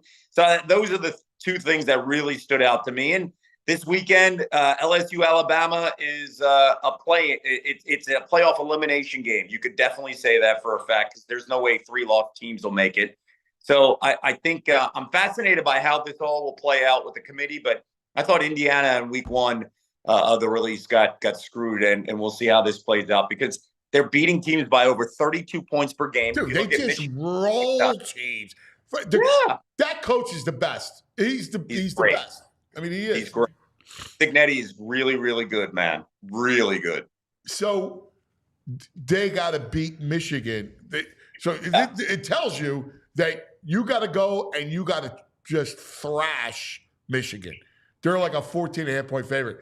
They got to go and win by 4 touchdowns like they've been doing. Just make a statement to everyone how good we are. Yes, because right now we have a Big Ten with 4 teams in that discussion, right? Yeah. And we haven't even talked about the SEC. So, like, how are we going to view all this, and how is it going to play out? Because Ohio State and Oregon are trending to face off against each other. So it's going to be a battle between Indiana and Penn State to get potentially that 3rd spot. Penn State's got to win out, and Indiana can Indiana make it close at the shoe? If they do, that may knock out potentially Penn State, which would be pretty bad considering that they had a 10-0 lead against Ohio State. I know. Hello, fellas. How is Penn State ranked ahead of our boys, the Vols? That's not a travesty as well. Come on, our boys beat Alabama. Our boys. You're right. Your boys. You're right. Hey, the thing is, it's going to get sorted out in the next 3 weeks. Trust me. It'll all get sorted out in the SEC. I think we'll have a ton of answers. Well, again, LSU, Alabama, we'll find out, all right, who advances. One's gone, right? Tennessee, Georgia in 2 weeks. If Ole Miss loses this week to Georgia, they're gone, right? Like, this is like an elimination, as we talk about. I wanted to go through it, in fact. So Georgia, Ole Miss this is it. Now, I don't trust Ole Miss against good opponents. I think it's the same thing's going to happen, and Georgia's going to win. Yep. That Kentucky loss by Ole Miss was just absolutely a gut punch. And then you're leading LSU, and then you blow it, another gut punch. Now they've got to win out. They've got to win out. But keep on going. I cannot wait. Under the lights in Baton Rouge. Yeah. My God, dude. Alabama, LSU. This is a throwback to the early 2000s, right? Where they would meet it was the greatest thing in the world. One year it was 0-0 after 3 quarters. This is a little different. I'll ask you, Kev. I don't think, and again, all due respect to DeBoer, I think he's a good coach, the whole thing. He ain't Saban. And no. I don't think that they're ready to go down there under the lights and beat and win at LSU. This game will come down to Nussmeier's decision-making. Nussmeier throwing 3 second-half picks against A&M, still mind-boggling. I think that's the reason why they lost, and they had no answer for Marcel Reed. So can figure out Jalen Milroe, but can Nussmeier protect the football? That's the killer. Like the guy is instinctively, he's a gunslinger, right?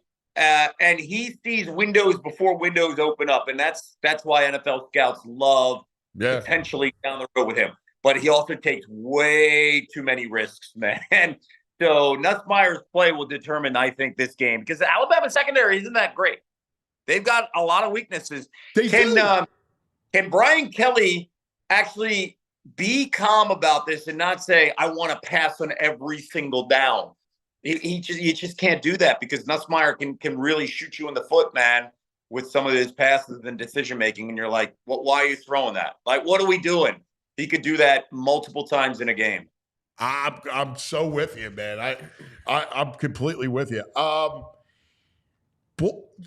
Utah BYU is a fun one, man, because BYU is good. Nobody understands BYU is good. Kevin said this, and he's so spot on, that BYU and the service academies have a huge advantage because they don't lose anybody to the portal. You said that. Yep. Yep. And I know Navy looked really bad against Notre Dame, and Bryson Daly's hurt for Army. But like when you have cohesiveness and you have the ability of guys who are really grown, who are 22, 23 years old facing 18, 19-year-olds, that's a huge difference that BYU has. And Retzloff is a really, really good quarterback, man. So so here's the thing with Utah. Utah at the beginning of the season, everybody's like, they're gonna grind you out, they're gonna win. And then Utah does this. Cam Rising's been there for 10 years, it feels like, always gets hurt, he's done. And then what Utah does is, they did this at USC. They'll lose some of these early games in the back end, and they did this in the Pac-12. They'll take a Pac-12 team out late in the season that's feeling really good. So Utah can wreak havoc on the Big 12 here. Yeah. If Utah beat Boise State, it potentially opens the door, ready for this, for Boise State to get that 4 seed, because Boise State can run the table, and their only loss is to Oregon. So, like, this game's pretty monumental for what the Big 12 wants and how they perceive things, because I think BYU can run the table if they get over this hump here with Utah. Definitely. But, Boise's good. But Boise's legit, too. Yeah. Like, they've gotten better. Yeah, no, that back's insane. They were a darling, and then they got overrated, and they're back. Like, they're legitimately good. Yeah, and that running back could have broken Barry Sanders' record. Yes. But they jump out to such big leads, they rest them in the second half. Genty, I feel bad for Genty, because Genty should be invited to New York. He's been fantastic, but they don't need him in the second half of some of these. So, like, he'll sit at 150 yards when he can go over 200 if he played the second half, but they don't need him. But you're right. Boise's really, really good, man. So keep an eye on them. They played Oregon.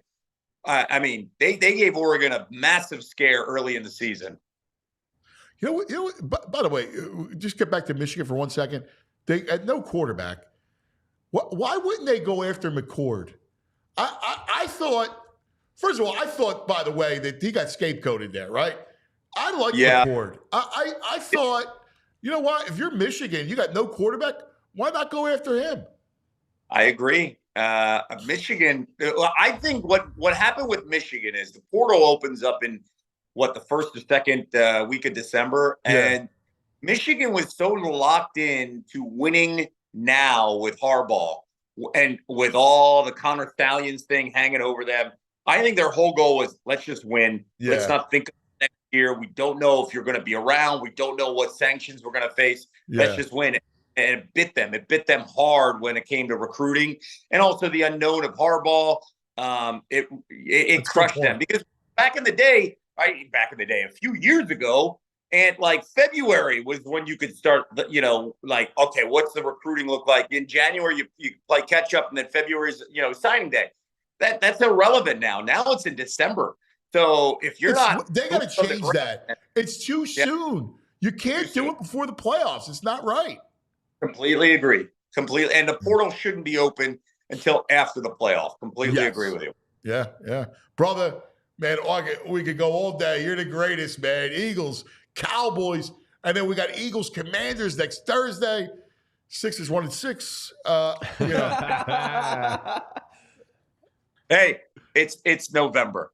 Yes. Now, anybody who's losing their mind, I understand. You're like, what the hell? Hey, remember where the Phillies were the first 3 months of the season? Remember they were 30 games over 500? What happened at the end? It doesn't matter. Get it? You're right on. Love you, brother. You're the best. Oh, good. Hey, Tim's the best. My best to him. The greatest. He's the best. He's the best. No one better. We love Kev. Man, this is going to be a great football weekend. Oh, yeah. Man. Great football. You guys got me pumped up, Eagles Cowboys. I need it today, man. I got me fired up, man. I cannot wait. Lots to get to. Coming up, we're going to talk some hot stove. Speaking of the Phillies. Yeah. All right.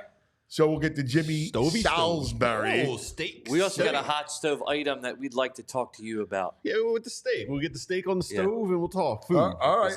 I like hot. it. Also, the wonderful world of Christmas early. Yeah.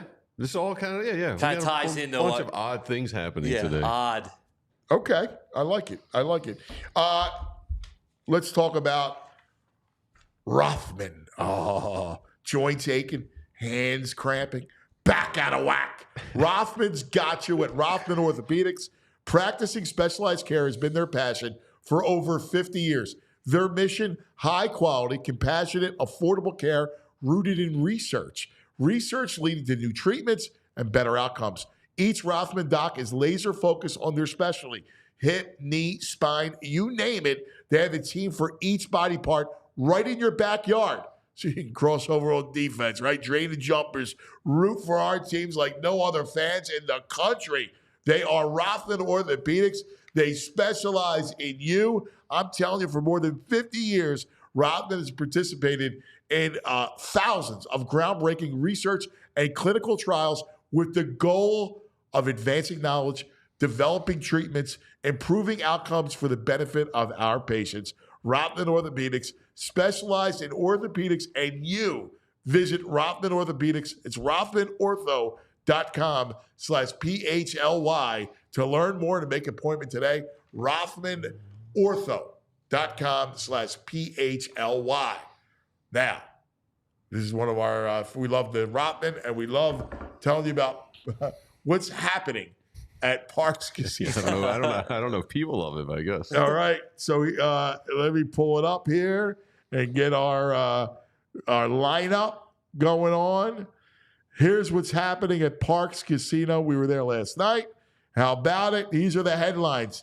Parks Casino, Pennsylvania's #1 casino, located Street Road exit off of 95, the PA Turnpike. It's right there. The Excite Center, state-of-the-art entertainment venue, named one of the best places for concerts and comedy. Tickets on sale now for these headliners.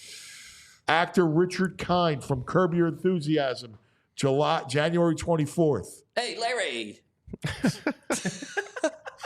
Jerry Cantrell from Alice in Chains. I feel so alone, gonna end up a big old pile of them bones. February 8th, that's Jerry Cantrell. Nice job, Jerry. March 8th, magician Michael Carbonaro. Like the Carbonaro effect. Little pasta effect. People love that. People love that show. I didn't know about it. Last night. People, who wasn't it? Braid loves it. Braid loves it. Braid's a big fan. It's a good show. I think Braid loves the magicians. He's a magician guy. Magic man. Yeah. Find me the money. He makes money here. Yeah. Magic.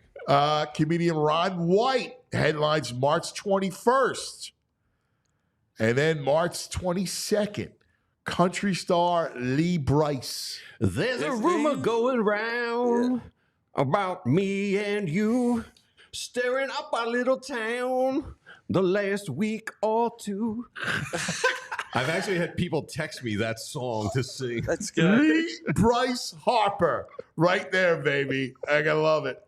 November 14th, Ezra Ray Hart, the lead singers from Sugar Ray, Better Than Ezra, and Tonic, join together for an incredible night. I remember running through the wet grass, falling a step behind. Both of us never tiring, desperately wanting. November 16th, rocker Bret Michaels. Ooh, I don't want nothing but a good time.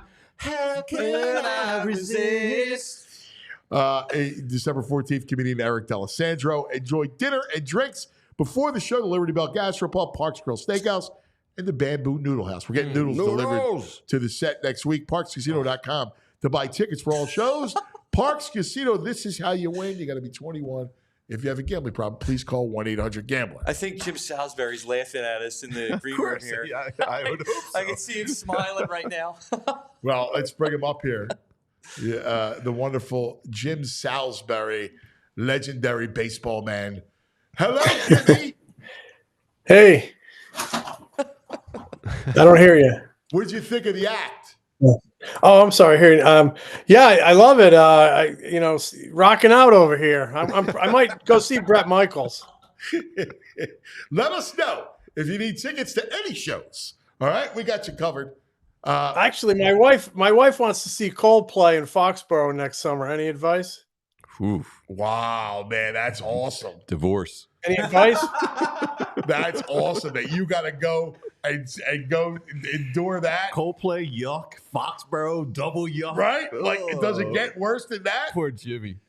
So you have no advice how to get tickets, Greg? No, none at all. He'll get you tickets. Oh, my God. You're also in Toronto. We could go to Toronto. Yeah, now you're talking. Yeah, Go to Toronto. Toronto's the move. That's the move. Yeah. You don't like Foxborough? No. That's enemy territory. Well, been there? That's his birthright. Well, he's got to turn his back on the birthright. That's enemy area at this point. For him, no, you can't ask him to turn his birthright. Birthright, Got to man. turn his back. He's a Philadelphian now. He is. He's a great Philadelphian. Yeah. But listen, he grew up going to Fenway Park. Just like we grew up going to the vet. That means something. You can't take that from the soul.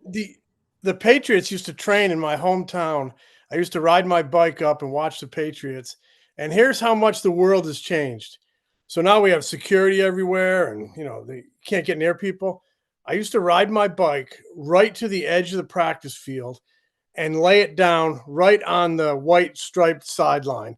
Wow. I mean, like Steve Grogan could have blown out his ankle on my 10-speed, Wow. That's how close I would get to the field. There was no security, no nothing. We used to catch the field goals after practice when the guys would kick the field goals, and all the kids from the neighborhood would muckle each other and give it to the equipment guy. Now you can't get 2 miles within their practice facility. Yeah, dude, that's awesome. It's great memories, man. That's fantastic. The Patriots had, my cousin Joey and I were just talking about this the other day. They had Pat the Patriot. Yes. The muscled up center. Yeah. Right? Like that was the old logo that they bring back every once in a while. But that was a great logo. I like that logo. The muscled up Patriot. Mm-hmm. Oh, yeah, the guy. Yeah, I remember that guy. He was good. Yeah. I grew up loving the Patriots. I had a Patriots duffel bag. I had a Patriots rain poncho. Wow. Did you really? That was, God bless him. Darryl Stingley was one of the receivers, and he got paralyzed by that hit by George Atkinson from the Raiders. Yeah, it was terrible. I remember it happened a preseason game. I was a kid, and his son actually ended up playing in the Philly system. Darryl Stingley's son, really, in the mid '90s. Yeah, get out of here! Wow. All right, so let's get to a little hot stove action, brother. You've been to plenty of GM meetings. You've been to play. I used to love going down there, and I still always love going to the GM meetings. Did you like it? I liked it when there was action. I mean, there was a lot of standing around. I did a lot of GM meetings. I was figuring this out the other day, like 24 or 5 of them. And a lot of Marriott. I remember the year they pursued Jim Thome. It was really an exciting GM meetings because they pursued him right out of the gate. And some years you just stand around. I remember one year hanging around in the lobby late in the day. And it's just, beating your head against the wall. You're talking to people. You're trying to get stuff. You're beating the bushes, and you're coming up empty. And then Pat Gillick walks by, and he's not one that's always visible, put it that way. So I remember saying to him, anything cooking, Pat? This is like 2 PM.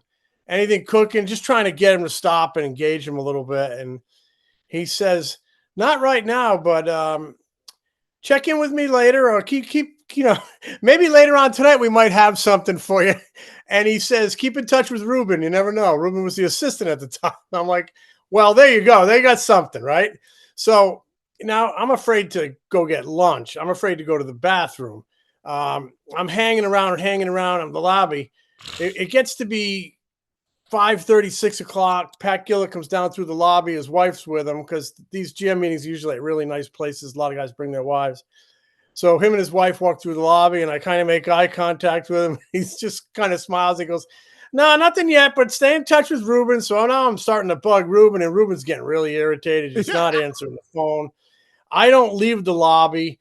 I'm working at the Inquirer. I called the desk, and we had that early deadline. I said, keep a hole open. I don't know what I'm writing yet, but I feel like something's brewing here, So now I'm getting nervous, and the Inquirer editor's calling. What do we got? What do we got? I said, I don't know, but something's cooking. Something's cooking. Finally, we had like a 10:30 deadline, and finally at like 9:45, I get a call, come up to the suite. So Paul Hagen was there. Me and Paul Hagen go up to the suite, and Pat is sitting there with Mike Arbuckle and Ruben, and Pat just kicks back in his chair and goes, yeah, we got Brad Lidge. So he did have something cooking. Apparently this deal was done. They were just reviewing medicals, and there's a lot of moving parts. So, I talked to Pat for a few minutes, and I had to be like rude. I'm like, I got to go. So I bolt out of the suite down to the workroom where my computer was. I call the desk. I say, they got Brad Lidge, and the guy's like, you got 18 minutes to get me a story. You know what I mean? And I start hacking, boom, boom, boom, boom, boom, boom, get him a story. And that was a very exciting GM meetings. But oftentimes it's so early in the off season, nothing happens that early. There's a lot of groundwork laid. Some years there's nothing at the winter meetings, but when stuff does happen, there's a real rush of adrenaline. As you know, you've been there. Oh yeah, it's the greatest, man. It is all the rumors, and you're like Jimmy said, you're beating bushes, man. Everybody you're bugging them. That was the one thing I hated being a pest. But you had to be. Like you kind of come up with something. Mm-hmm. Like you needed to deliver something. Because Anthony, was busting your stones. I had we were in Disney for the winter meetings one year, and I had the Freddie Garcia trade. I had it. But we had no Twitter. It was early. Newspapers were just starting to update their websites, every 5 minutes or whatever. And I actually was able to get it up on the website, but I'm not sure anybody knew about it. Because it was just, the world was a little different. People were still waiting for the morning newspaper then. But there's a lot of exciting times, and times where you just can't even feel like you can go to sleep. You got your cell phone next to your head all night. Oh yeah. All right. So let me ask you. Dombrowski spoke. Can you read between the lines? Give us what you think they're looking at. I saw where he was at the GM meetings, and he had a little press thing yesterday. I don't glean any more than that from that, I should say, than I did at his end of season breakup press conference last month. He used the expression open-minded then. He used it again now. I just think they know they have kind of an inflexible roster. I think they know they have some needs to augment a really good core. I think they know they can't run it back. They did that last year. They got knocked out early. They got to make changes because they need to become better in their flawed areas, and they just also need to make changes. You can't run it back again for PR reasons, but for practical reasons, you need to get better. But when I hear open-minded, I think they got to be creative in trades. Maybe trade from their 25-man roster, their 40-man roster, from their starting lineup. Also, open-minded. kind of is, to me, the opposite of open checkbook. They've been open checkbook in recent years. I think they're going to have to make a score on the trade market, but they're going to have to really augment through free agency as well, just maybe not at the top of the market, because they have big needs in the bullpen. They have needs at the back of the rotation, multiples, because they need to build some depth in the starting rotation.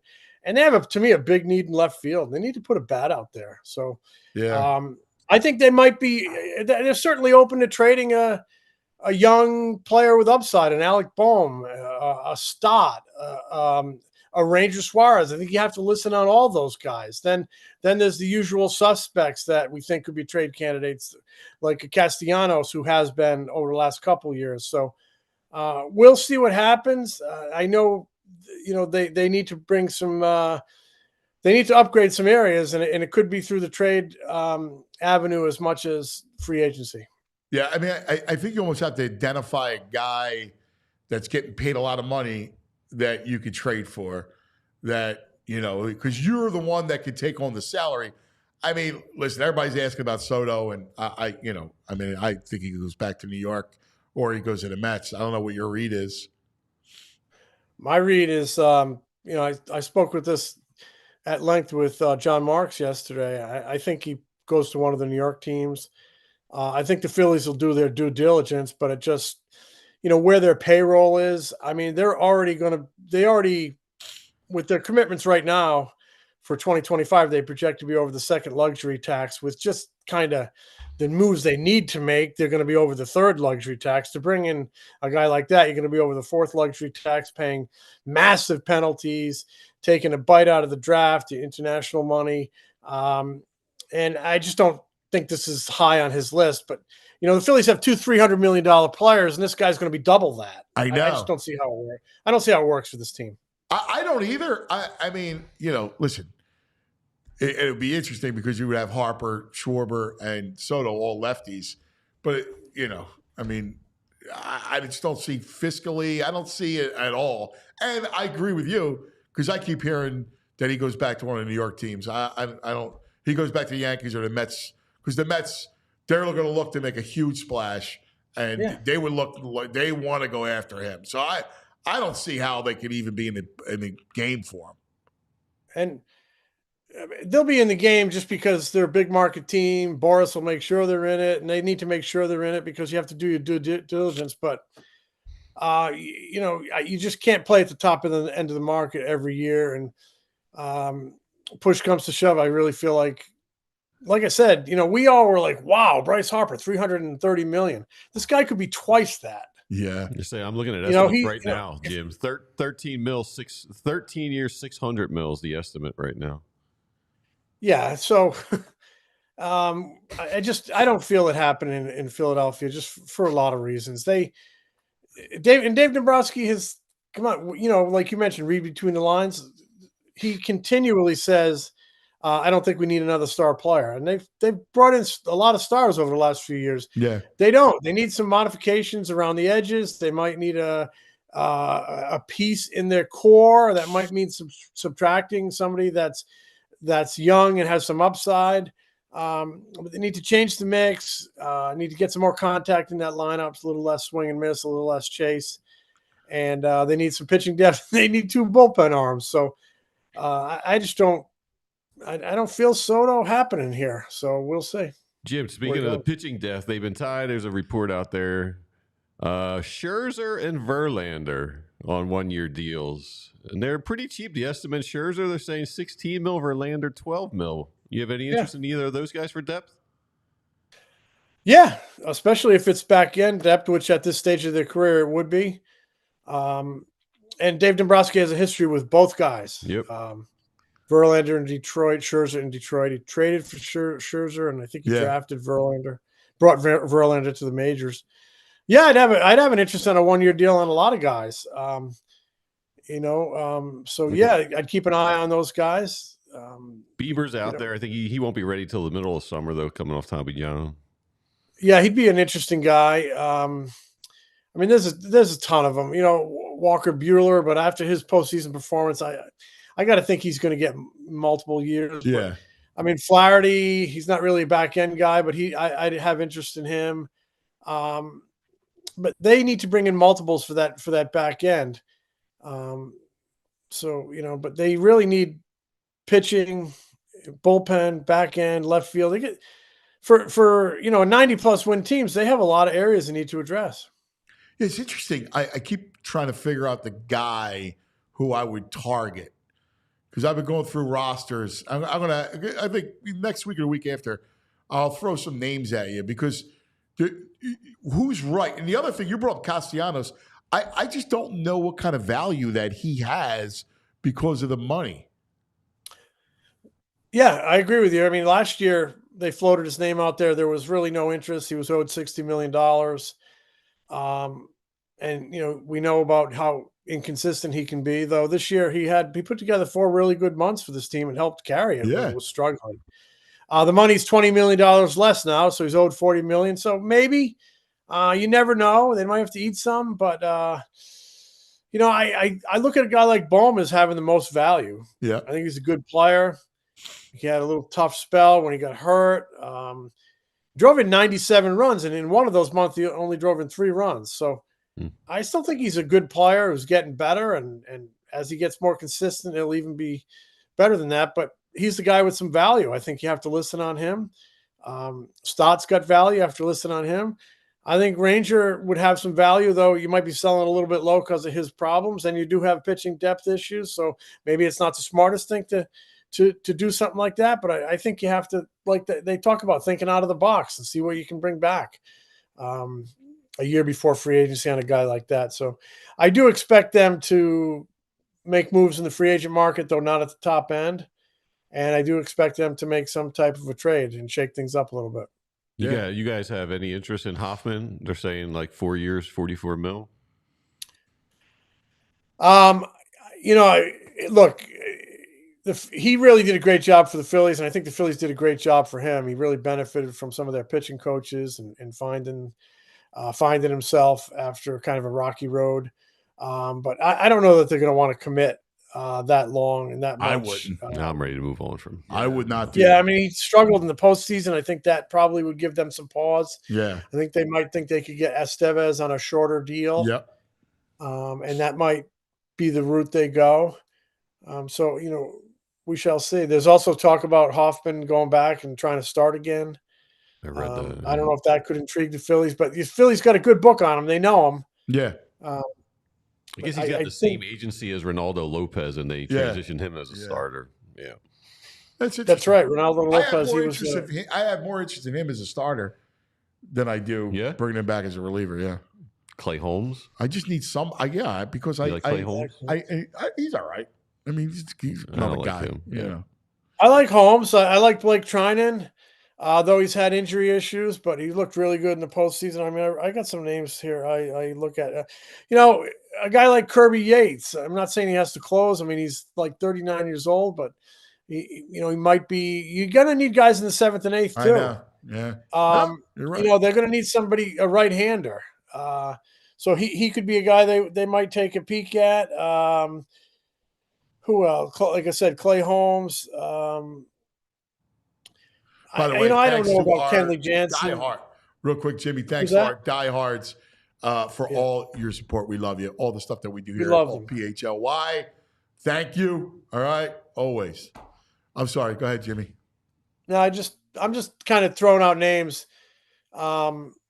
They need to bring in pitching, both in a trade or signings, free agent signings. Sounds like to me that they're really going to look at Turner leading off. Well, I think they're going to look at, possibility. I mean, they brought him here with the idea that he would lead off, and it might be if he can make some improvements in reel in that free swinging nature a little bit. He certainly has a lot of the qualities that you look for in a leadoff man. And if you could get some on-base percentage at the top and top few spots, maybe put Schwarber in the middle where he can offer some protection to someone, it might make for a more productive lineup. But it's something that Rob Thompson actually has talked about, that they're going to look at possibly moving Schwarber out, get him into a spot where he can maybe offer some protection to another hitter and balance out your lineup and create a more productive lineup. But, Trey Turner is going to have to make some adjustments and some improvements. I think he's capable of improving. I still think he'll probably always have some free swing in him, but I think he can reel it in a little bit. Same with Stott. I think Stott has shown us a couple years ago that he can be a more selective hitter than he has been. Work counts, see more pitches. He's got that in him this year.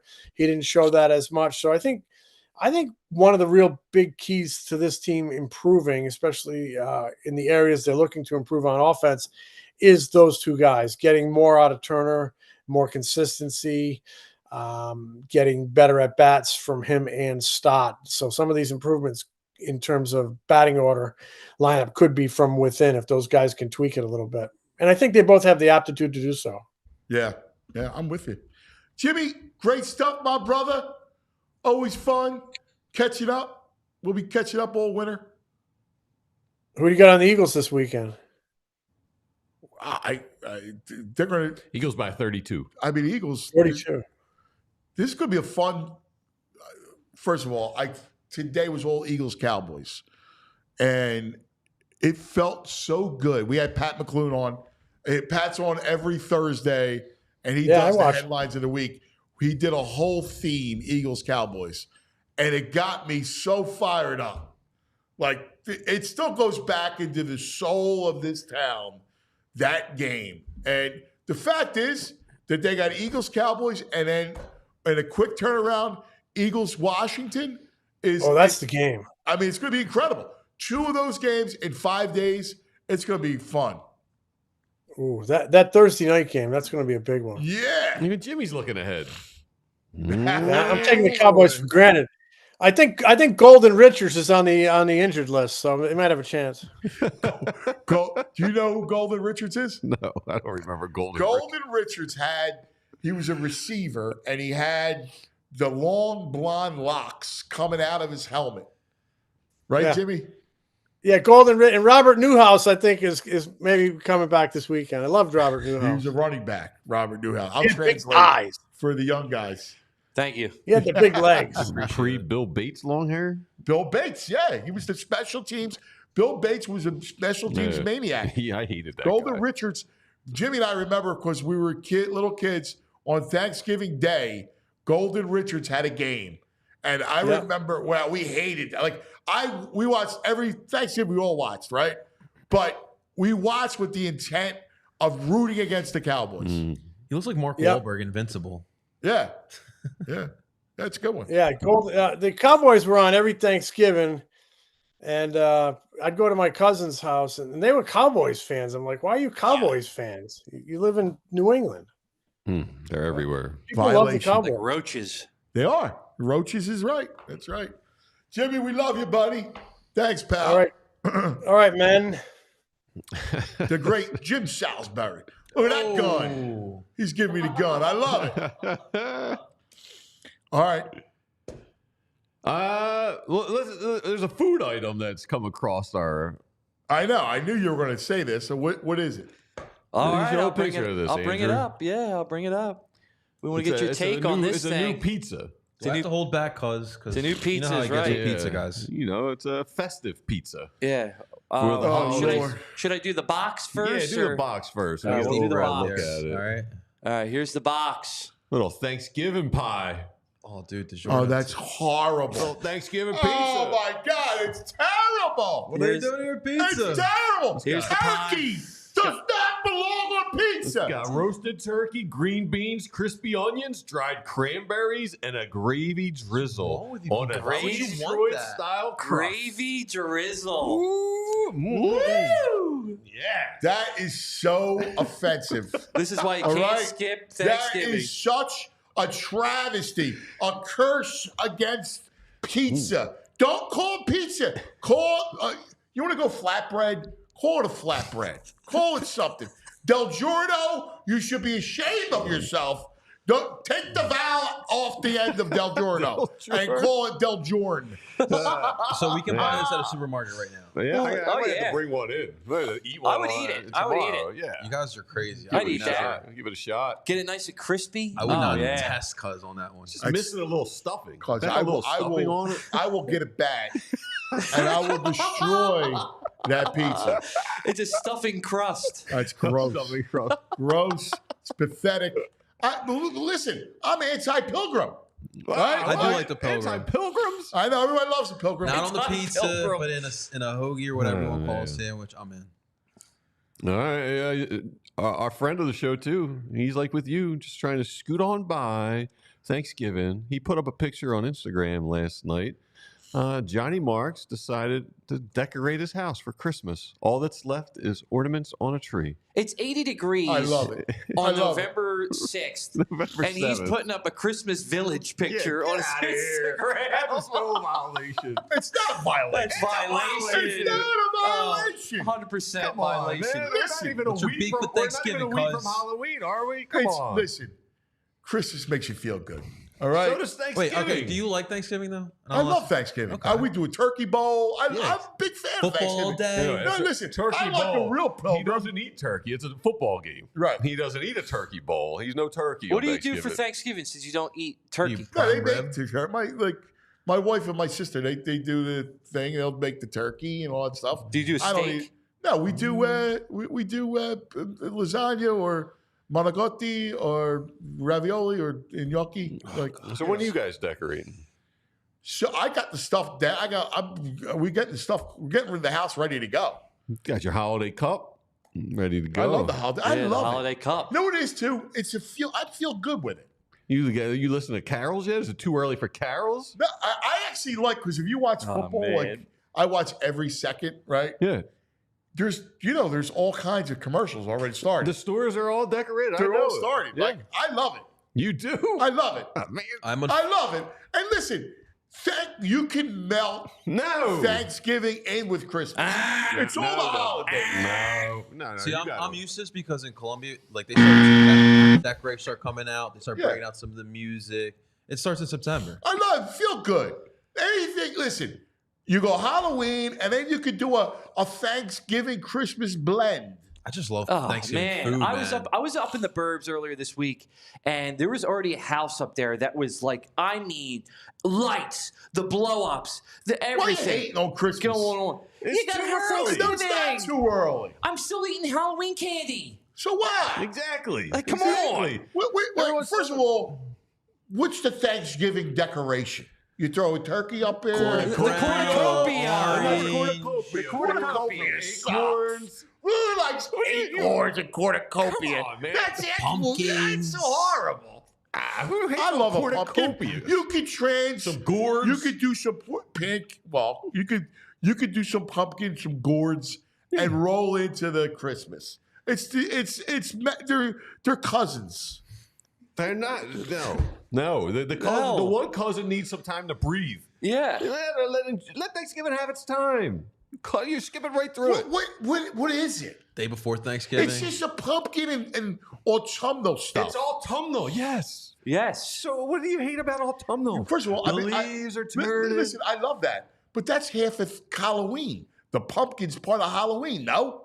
Yeah. You're not pumpkin out right now. I don't bring out the cornucopia at Halloween. Yeah. That's cornucopia. Who likes cornucopia? I got a nice cornucopia. There's nothing interesting about I cornucopia. got a nice cornucopia on my table right the now. pies, I don't even like the cornucopia on the food. cob. Yeah. That's what it's really about. Yeah, some The decoration is the cinnamon, food. Candles. Oh yeah. Oh, it's the best eating Mashed holiday. potatoes. Oh, I stuffing. hate that spice. You pile it high on the plate. I hate it. I mean, I don't want all that spice. Apples, A friend of the show, Pumpkin pie. Yeah, no, I don't like them. Johnny Goodtimes in the chat wants to know why don't you put your tree up on Labor Day? Your tree. I can't precede Halloween, or else I would. I got news for you. And you know what it is too? The kids love it. It's just an awesome. Santa Kids don't like Thanksgiving. They do they make that hand turkey. They just the hand turkey. You're right. No, Cousin's right, because I remember when I was a kid, I didn't really care for Thanksgiving as much. But now as an right. adult, I love eating more. So Thanksgiving's It's fucking listen, awesome. It's all right. I love football and eating. It's all right. Cuz. Listen, Yeah, I love best. Thanksgiving, right? I do. I love the day. It's a special day for us.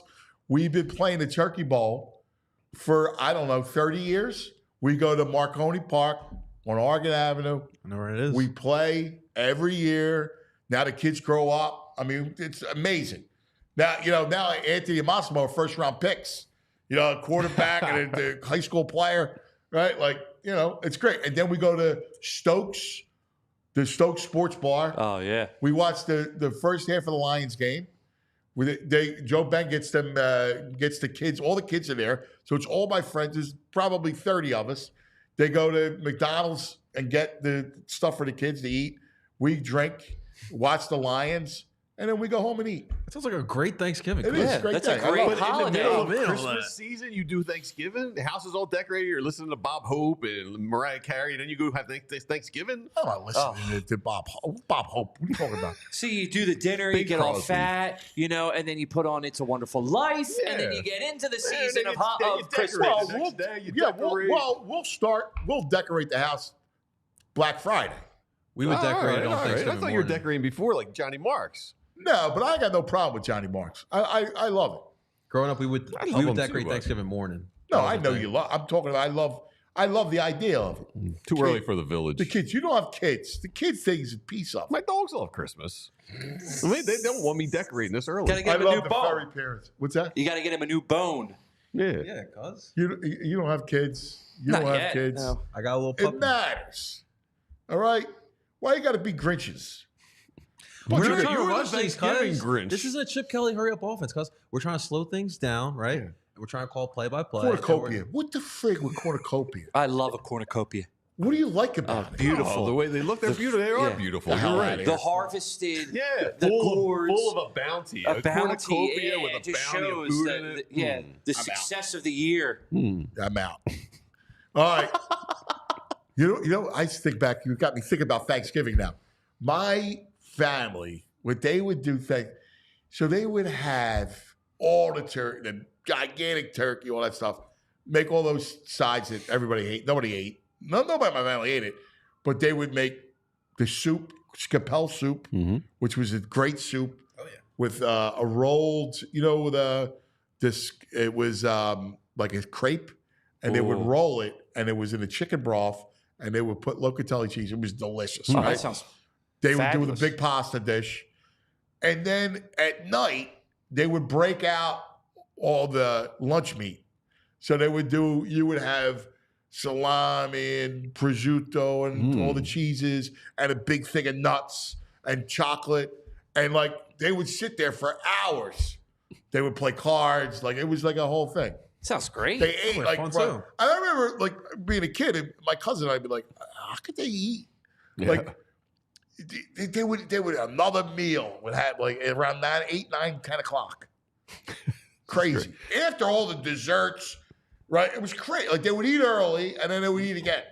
Now, there used to only be 2 games on Thanksgiving, right? Or was Yes. it always 3? No, it was always 2. Too, yeah. I've only There known was a 3. game it was a college football game, Mississippi State. I always play the rivalries. That on would be at night on ESPN. It's so much better. You got the 3 NFL games. Oh, yeah. Yeah, I like it. Yeah. You can't mention enjoying holiday nuts without him smirking like a 9-year-old. Did you hear him giggle? when you Of course said he it? catches me. I was trying to be quiet with it. kidding me? You can't. He doesn't miss anything. He's such a jerk off. He really is. He really is. You really are. Man. You really are. God bless you. You're lucky we love you. That's going to end it for us on this day. We'll be back tomorrow, Football Friday. Big day for you. So we got all kinds. In fact, we have the creators, and I love this, of the Universal Basic guys. Nice. The All right, Hoagies? local Exciting. guys, the Hoagies. That's Nice. right. The local brothers that created the show, and it's awesome. They love football. In great fact, show. they're the same guys that did Game of Zones. If you're familiar with really? that, Yeah. which is awesome. The NBA It's stuff. fantastic. Yeah, these guys are brilliant. We're going to talk to those guys tomorrow. We got a big game between St. Joe's Prep and LaSalle. That's right. So we're going to talk about that. We have our man, Danny D from St. Joe's Prep is going to join us. We got Mike Garafolo for the NFL Network. So busy day tomorrow as always. Have a great day. We love you guys. All right. And we'll see you tomorrow. We all silly like the mayor.